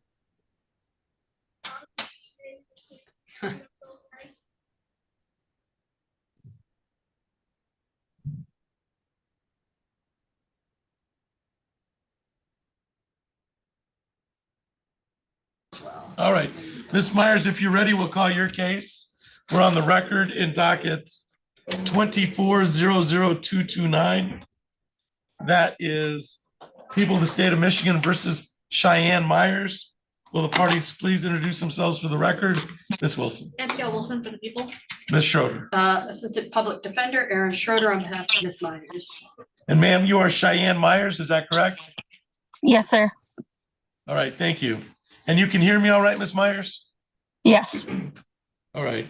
This is the time set for pretrial in the matter. Ms. Wilson, how are we proceeding? Your Honor, I'd first like to ask, is Ms. Myers currently driving? No, I'm at work in my vehicle. All right. Did she drive to work? I don't know. Yes. I still just I don't know that she can answer that question. Yeah. No. Yeah. I will defer. All right. Ms. Schroeder. Thank you, Your Honor. At this time, I would be asking for a final pretrial and corresponding jury trial date. All right. Final pretrial would be set for March 18th. and jury trial date will be set for April 1st. all right. We've set the final pretrial for March 18th at 8:30. Jury trial for April 1st at 8 o'clock. Final pretrial on March 18th will be live on the 6th floor of City Hall of Lansing. Anything else for the record? 24-00229. Ms. Wilson. Nothing from the people. Ms. Myers, you should get notice sent to our last known address for you, which is the Kathy Circle address. Is that still a good address for you? Yes, sir. All right. Anything else for the record, Ms. Schroeder? Could I no, Your also- Honor, What's that? Could I also state something on my behalf? I would recommend. Yeah, you probably should talk to your lawyer after this if you want to say something on your behalf, just because this is an open courtroom and you'll be on the record and you don't want to say anything against your interest. Fair enough. All right. how do I reach out to them? Do I have this Ms. Schroeder? I reached out by email to you last week, but maybe you didn't receive that. I will also follow up and call you today. Okay, Ms. Schroeder said she'd call you today. I also emailed. Okay. All right. All right. All right. So Ms. Myers, we'll see you on March 18th at 8:30. Anything else for the record, Ms. Schroeder? No, Your Honor. All right, Ms. Myers, you're all set. Thank you. Thank you. And we have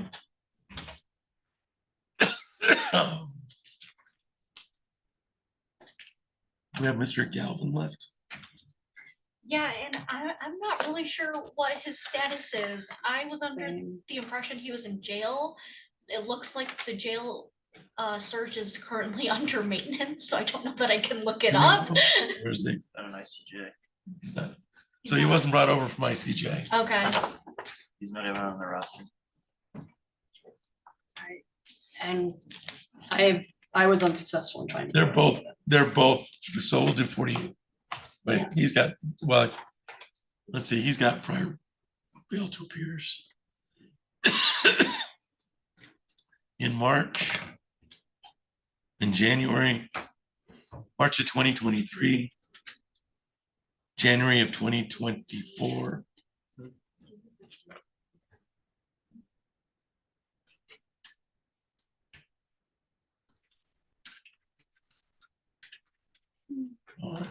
All right, let's go ahead and call this.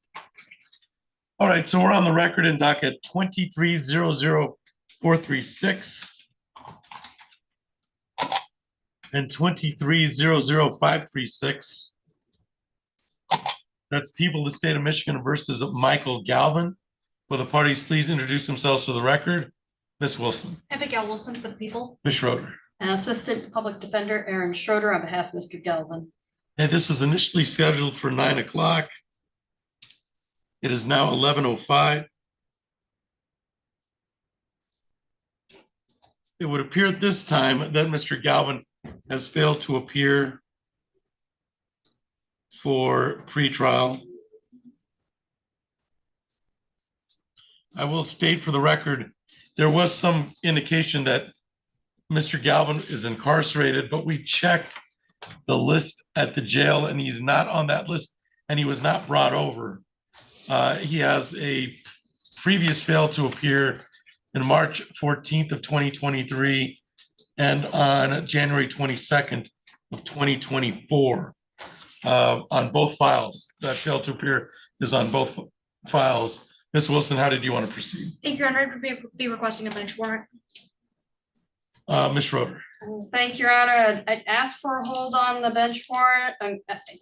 I don't know exactly why he is not here. I have reached out to him. I do show in our system that at some point, looks like February 5th, he had a hold out of Port Huron, which would be St. Clair County. I do not know if he ended up over there. I do know they do come and get people. So I don't know if maybe he's just not showing up as. Right. He's on no state incarceration list, I would assume right now. Not that I'm aware of. No. So he's got a previous fail to appear in March of 2023 and January of 2024 on both files. So at this case, this time I'll just issue a bench warrant and bond forfeiture. Ms. Schroeder, if you hear that he's incarcerated, bring it to our attention. We'll make sure and get him out so Okay. he comes on this case. Okay. Very good. Thank you. Thank you. That's all for the record on 23-00436 and 23-00536. And then we have Mr. Ware.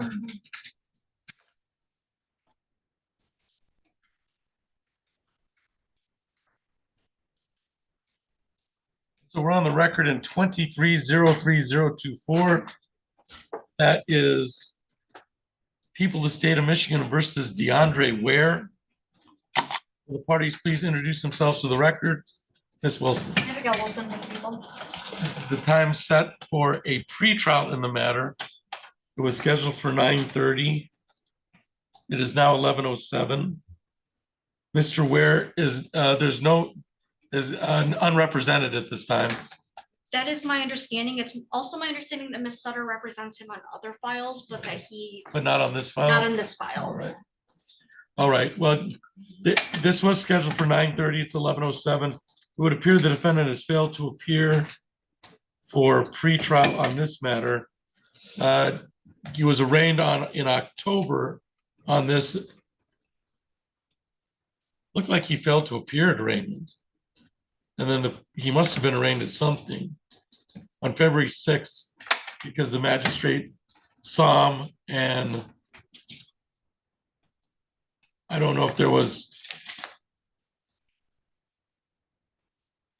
he seemed to be confused at the time, but He gives me a personal bond and then he just- I'll say he's a PR bonded on this, and then there's some quote saying he thought this was another matter. I'm uncertain, but at this time, he's failed to appear for pretrial on the driving while license suspended. Ms. Wilson, how did you want to proceed? Thank you, Your Honor, to be requesting a bench warrant.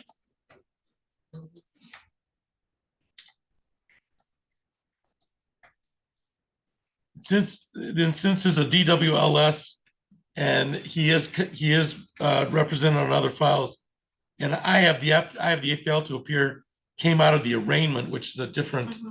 I'm going to issue a bench warrant bond forfeiture with a 48-hour hold, just in case he shows up, and there won't be. That way we can just reset it. Anything else for the record? 23-03024. Ms. Wilson. Nothing from the people. All right. I think that.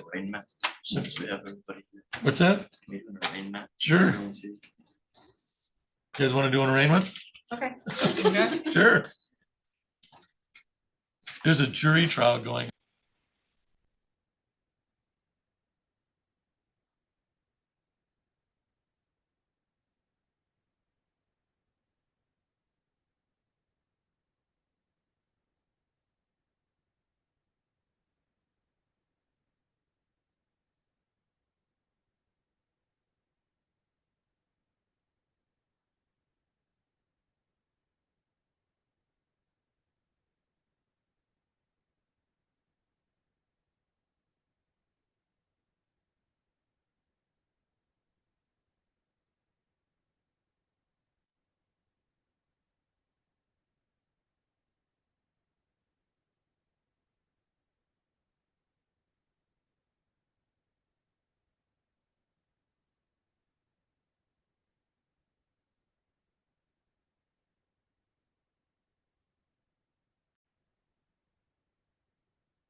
1903-679.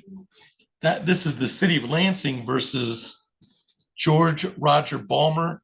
Will the parties please introduce themselves for the record? Ms. Schroeder. Thank you, Your Honor. Assistant Public Defender Aaron Schroeder on behalf of Mr. Balmer for purposes of his arraignment only. Mr. Balmer stands directly to my right here. I've spoken with Mr. Balmer. It's his intention at this time not to request the services of the Public Defender Office, but I did indicate to him that if he changed his mind at any point, that he could ask the court, or if he came to court and wanted to see if he qualified for office, he could always do that. Thank you. Thank you, Ms. Schroeder. All right. And sir, you are George Roger Balmer, is that correct? Yes. All right. This is the time set for an arraignment in the matter. I'm going to read the charges that have been alleged against you by the city of Lansing, and then some rights you have in this misdemeanor case. All right, sir? Okay. All right. It is alleged that on or about August 7th, 2019, at the offense location of Cedar Street in the city of Lansing, in count one, it is alleged that you made an indecent exposure of your person in a place open to the public or near the vicinity of 5303 South Cedar Street, Lansing, Michigan, contrary to the provisions of the Code of Lansing. Maximum penalty is 90 days and or $500. In count two, did willfully fail to obey the lawful command of an enforcement officer to stop or halt or at the vicinity of 5303 South Cedar Street, Lansing, Michigan, while said officer was attempted to apprehend for violation of law contrary to the law of the state of Michigan and the city of Lansing under code 602.06. Maximum penalty is 90 days and or $500. Mr. Balmer, do you understand the nature of the charges that have been brought against you by the city of Lansing? Yes. Okay. You've already indicated that you are not interested in a public defender at this time. So I'll indicate no for the record on that.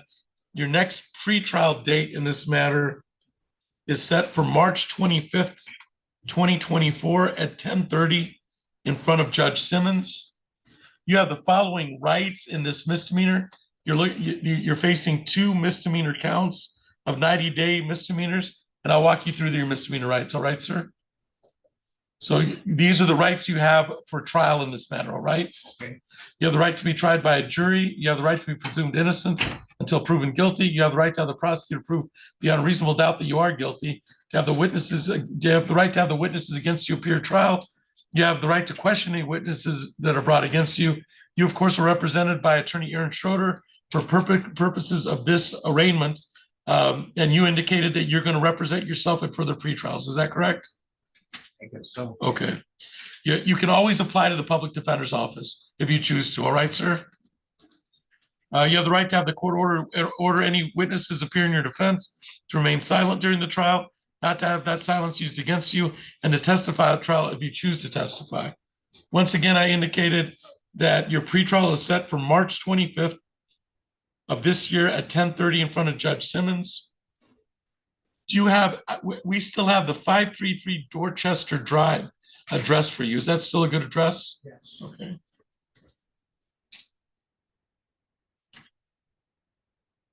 And do you have a phone number that's a good contact number for you, sir?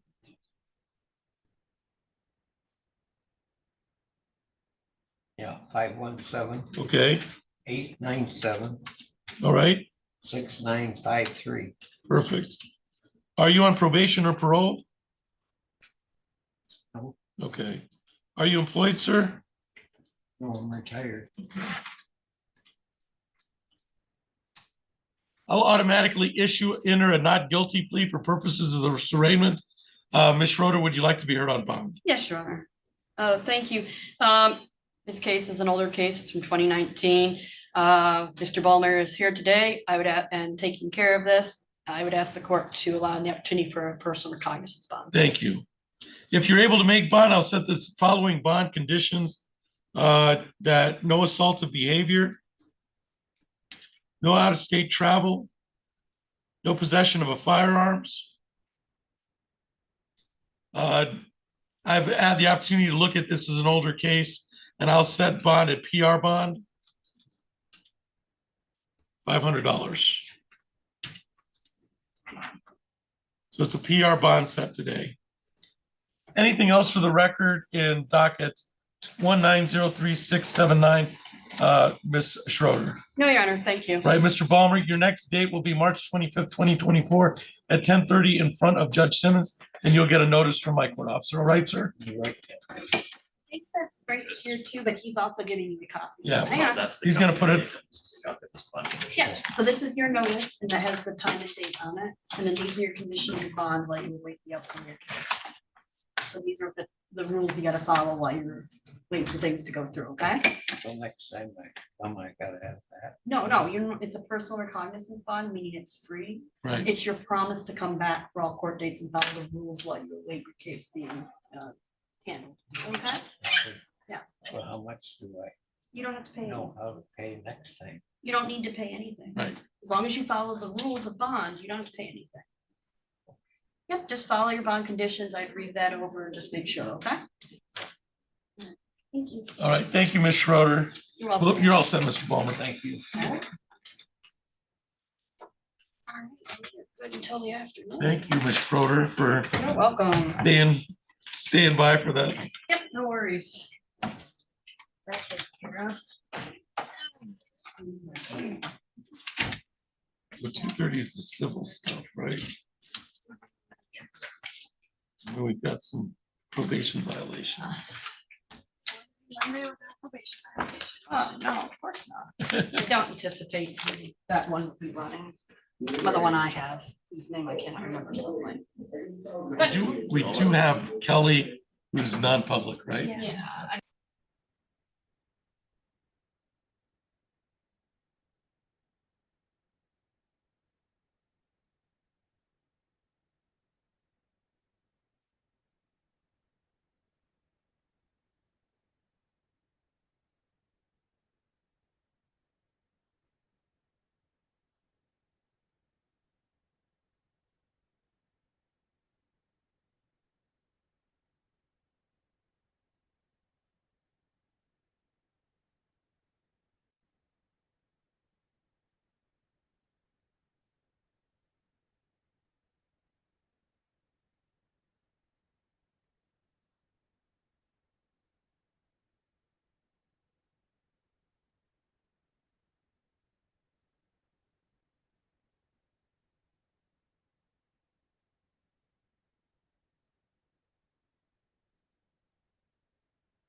You know.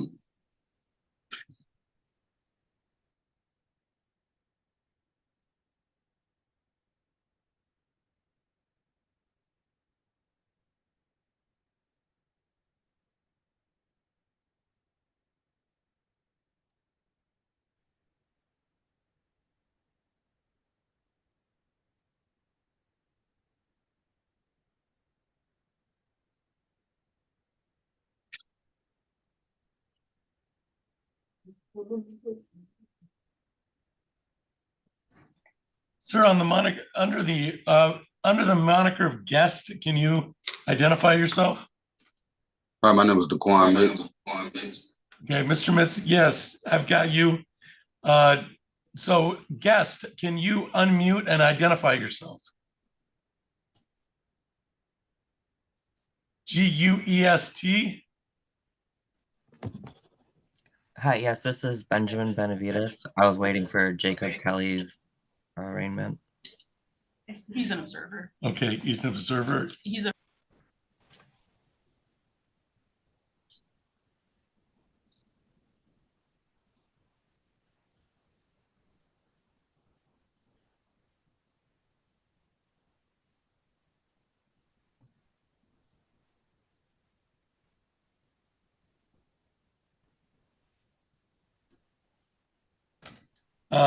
Mr. Guest, Mr. Benavides, that is a non-public file, so we may have to address that later on in the afternoon, but we'll leave that for later since I don't see Mr. Kelly here. But I'd have to talk to Mr. Kelly before I can let you in that hearing. But for right now, just stay where you are, okay, sir?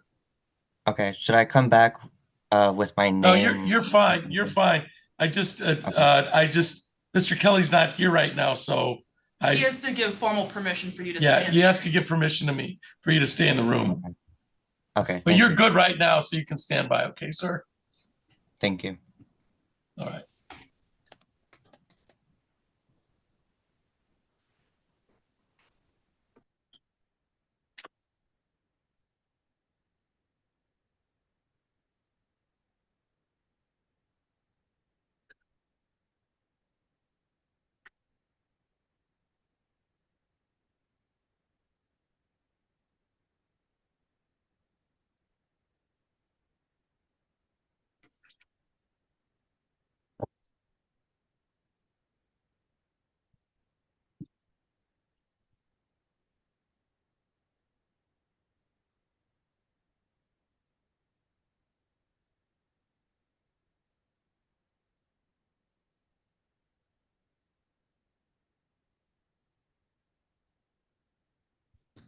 All right, so we're on the record in 23-00589.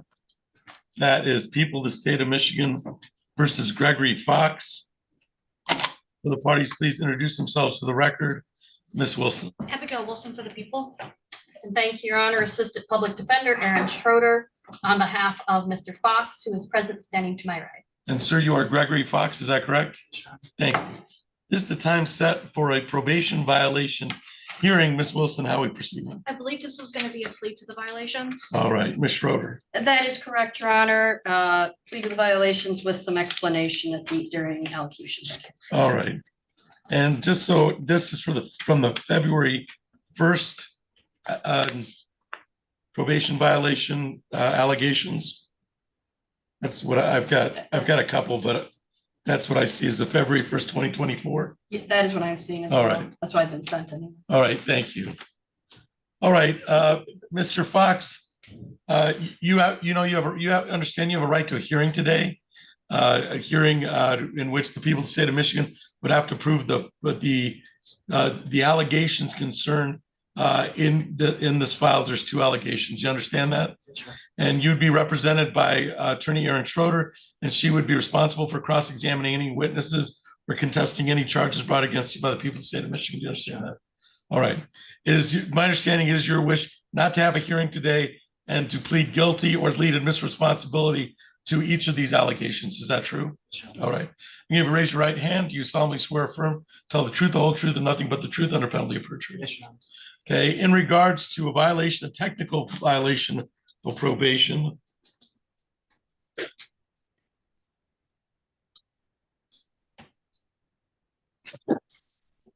It is indicated that that pursuant to Jody Bayless, your probation officer, on February 1st, 2024, that you failed to make payments on fines and costs.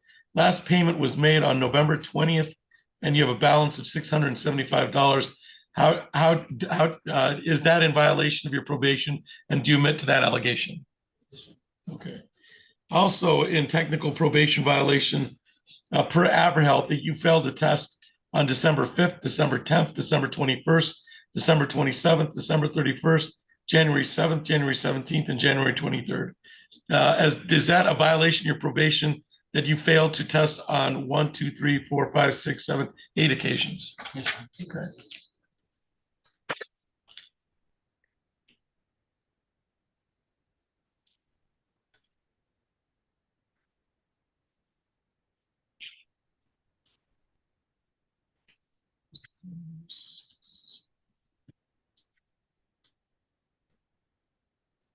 I find the admission to the technical probation violations to be knowing, voluntarily, and accurately made.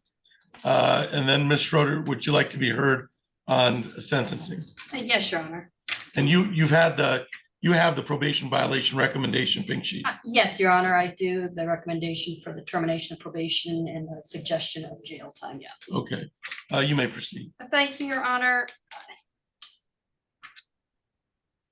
Mr. Fox is somebody, and I think it is reflected in the pink sheet, that he has been compliant with community mental health. My understanding from reviewing the underlying case is that certainly mental health was very much a part of the underlying case that he's on probation for, but substance use and alcohol use was not. I do understand that he has missed tests.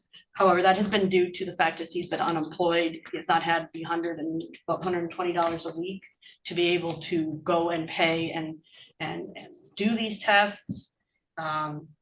He has recently gotten employed with McDonald's. He is fully engaged with community mental health. He has a counselor that he sees there, Thadia, on a regular basis. He has gotten teamed up with a trauma therapist there as well. He has established himself with a primary care provider at this point, because he also has some physical ailments in addition to the mental health concerns. He's actually supposed to have an appointment today at 2 o'clock at community mental health. It's a regularly standing type of appointment. However, he did reschedule it to next week due to having to be in court today. I'd ask the court to either allow him the opportunity to be terminated from probation. I've already informed him it would be an unsuccessful, but to terminate him with no further jail. He informed me that he has done already 5 days on this file, because he, with regard to what was actually the underlying big cause of this original case, the mental health concerns, I think he is dealing with that, and that is reflected on the pink sheet as well as by what he has informed me of. And he's gotten employment. He's getting himself set up and doing various items.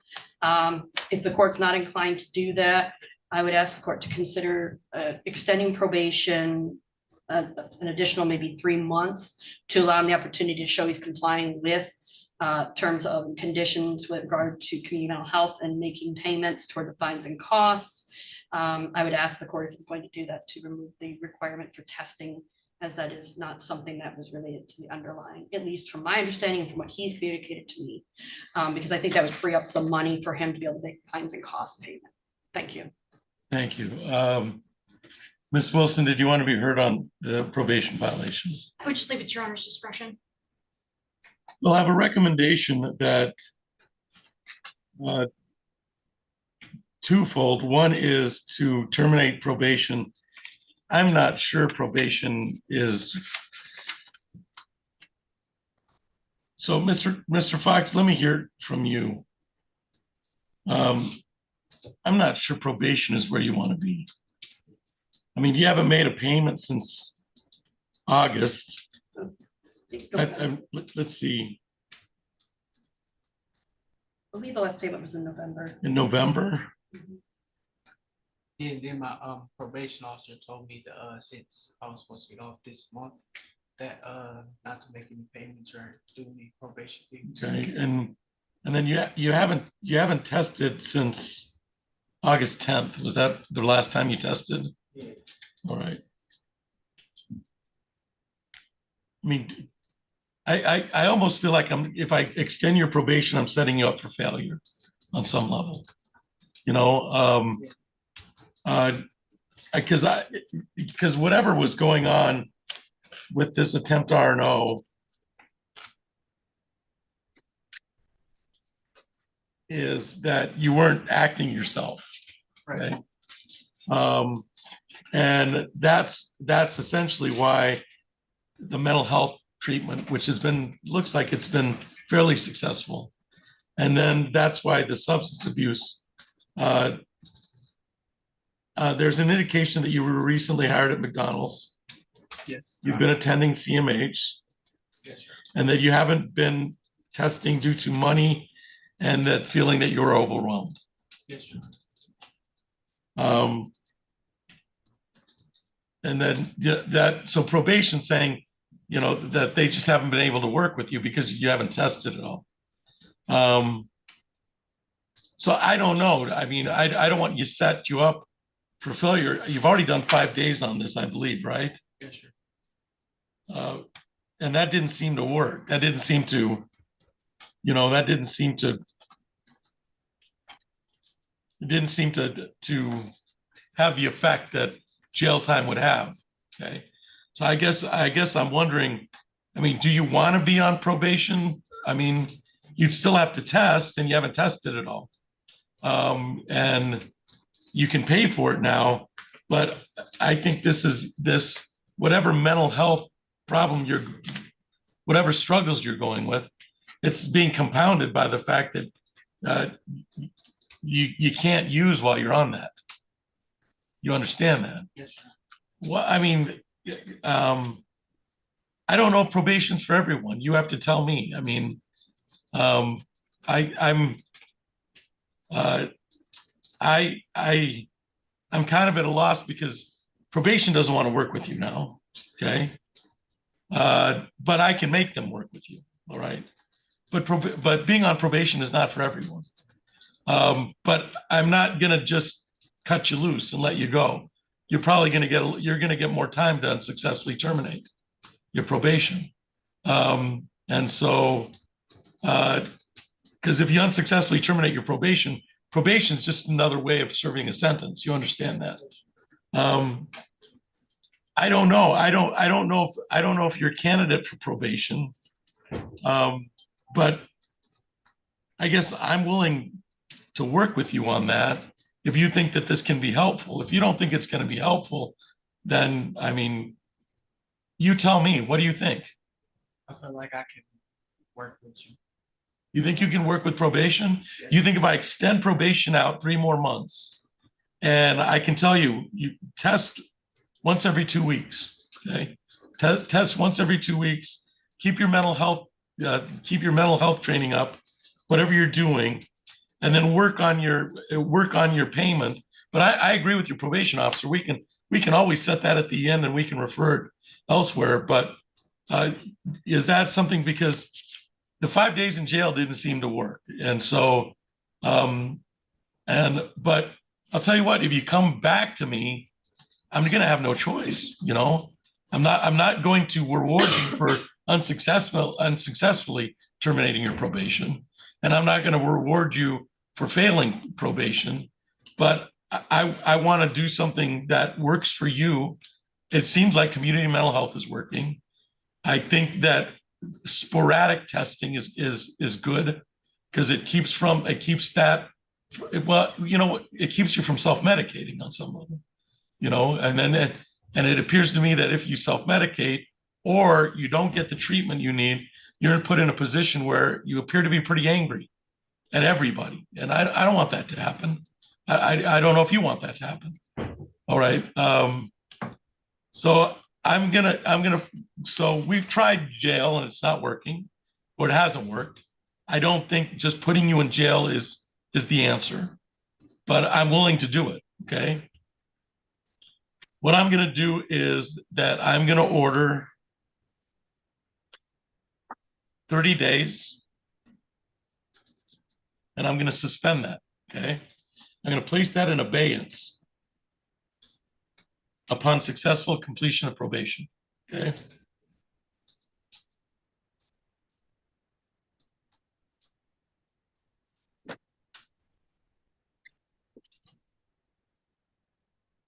We're going to extend probation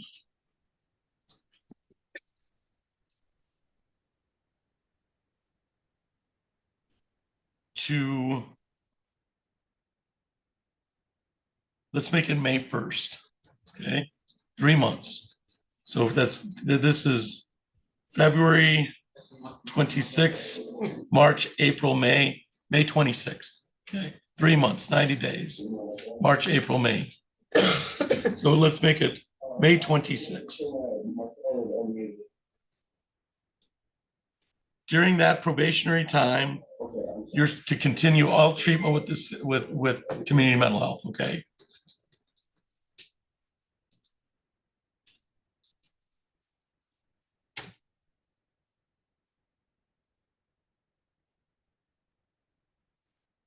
Your Honor, Yes, would the court, and this is just me asking off my own cuff here. sure. Would the court consider moving to have testing done once a month, just because of the time? I'm gonna keep it at twice a month, okay? I'm gonna keep it at twice a month, so that's 6 times you need to test, okay? At the direction, we're gonna do it twice a month, which is every other week, all right? And that if you test for the next 3 months, twice a month, that I think is, because you missed 8 times, okay? And so, let's do testing 2 times a month.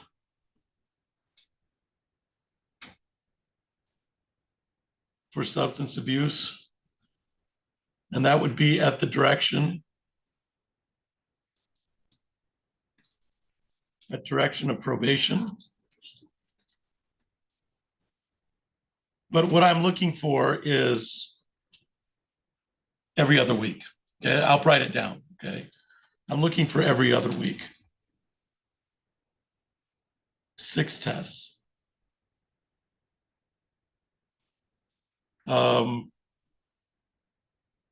If we revisit this on May 26th, and you've done it, you've continued to work with community mental health, you've continued to test negative, then I'll decide what to do with the 30 days in abeyance. And I think that 30 days, I don't think that's necessary. Okay. This is kind of your the last shot. Okay, the last shot to make sure that at least we've attempted to be helpful after 3 months. If not, you come back here or there's a violation, or I get something from Ms. Bayless saying that you were ordered to drop and you missed 1 or 2 times, then my response is, I don't know what to do with you, okay? And I know that's not fair. I get a sense of the unfairness of that, I really do. But I'm only working with the resources we have, and I want this to be successful. I also think that regardless, after you're done with your 3 months probation, if community mental health and the treatment you're getting is working, there's no reason that you wouldn't continue that, okay? You understand what I'm talking about. If it's helpful, continue to use those resources, all right? So every other week for probation.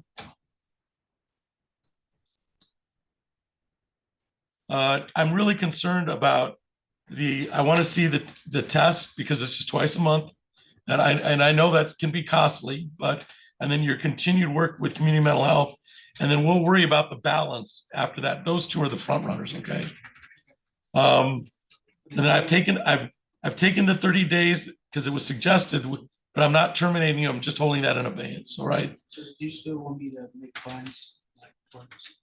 If you can, but if you can pay towards the balance, But right now, I would keep those funds and make sure that the testing's done. All right, that's the most important part.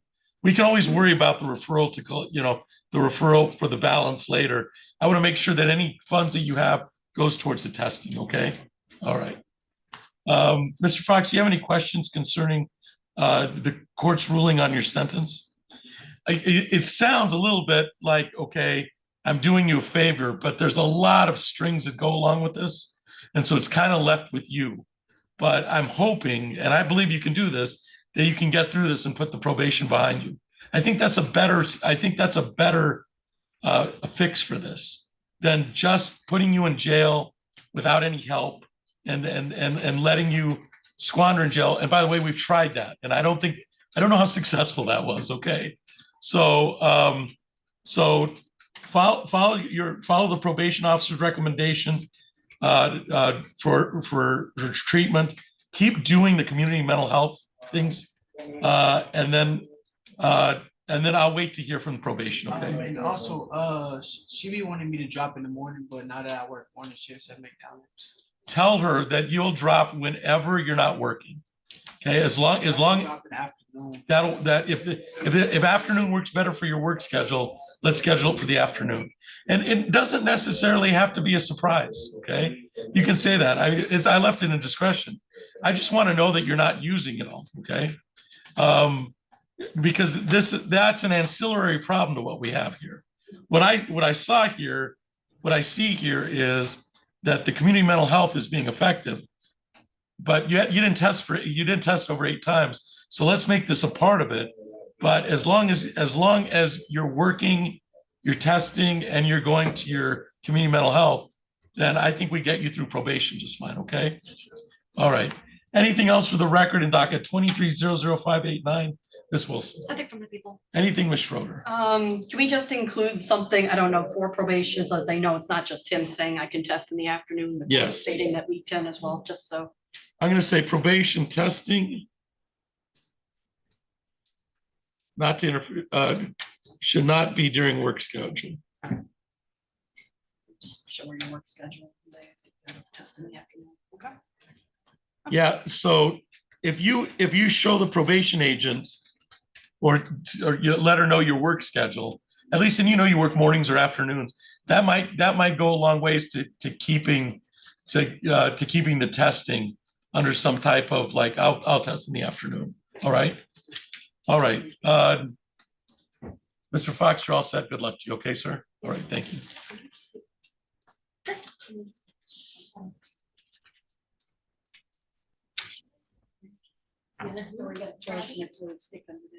All right.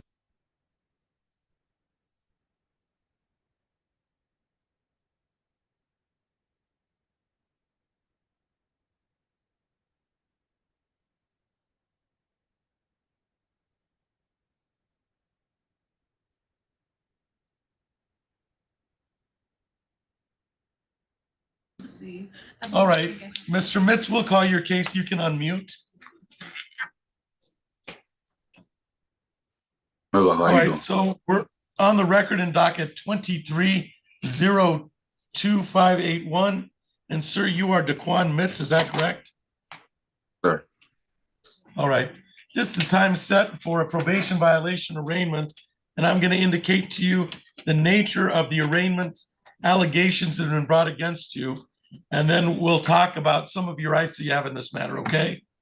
Yes, sir. It is alleged that you violated, you had a technical violation of your probation by a request and summons for a probation violation by your probation officer, Jody Bayless, on February 13th, 24. It would appear that the allegation is that you failed to refrain from alcohol per AverHealth on January 26th, that you tested positive for alcohol, and you tested positive for alcohol on January 28th. Both, so January 26th and January 28th, you tested positive for alcohol. Now you're entitled to a hearing in this matter. You're entitled for this violation of probation, and you're entitled to have a lawyer at this matter. I see from the underlying file that you were sentenced on and placed on probation that you were represented by the public defender's office. I think it would be a good idea to have the public defender's office represent you in this matter. So do you plan to call, so it's a little different process, but do you plan to call the public defender's office in order for them to represent you in this probation violation hearing? I wasn't informed to, or I didn't know. I didn't really realize. I think it's a probably good idea at arraignment. So this is when you're arraigned so now you know the two violations are the drinking while on probation violations that you tested positive.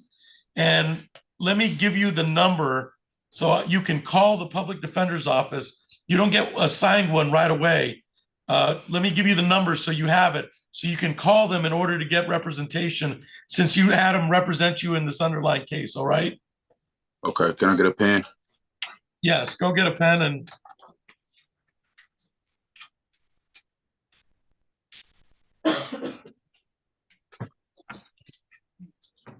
All right, so the public defender's office number is 517-679-2979.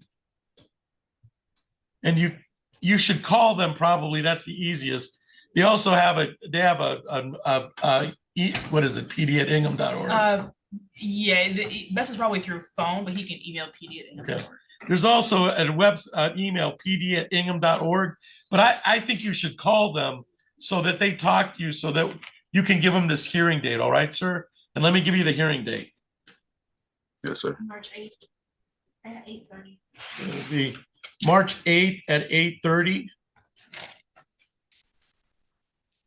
So you, unlike before at arraignment, you have to reach out to the public defender's office, tell them you have a probation violation in front of Judge Flores, and then give them that date, March 8th at 8:30.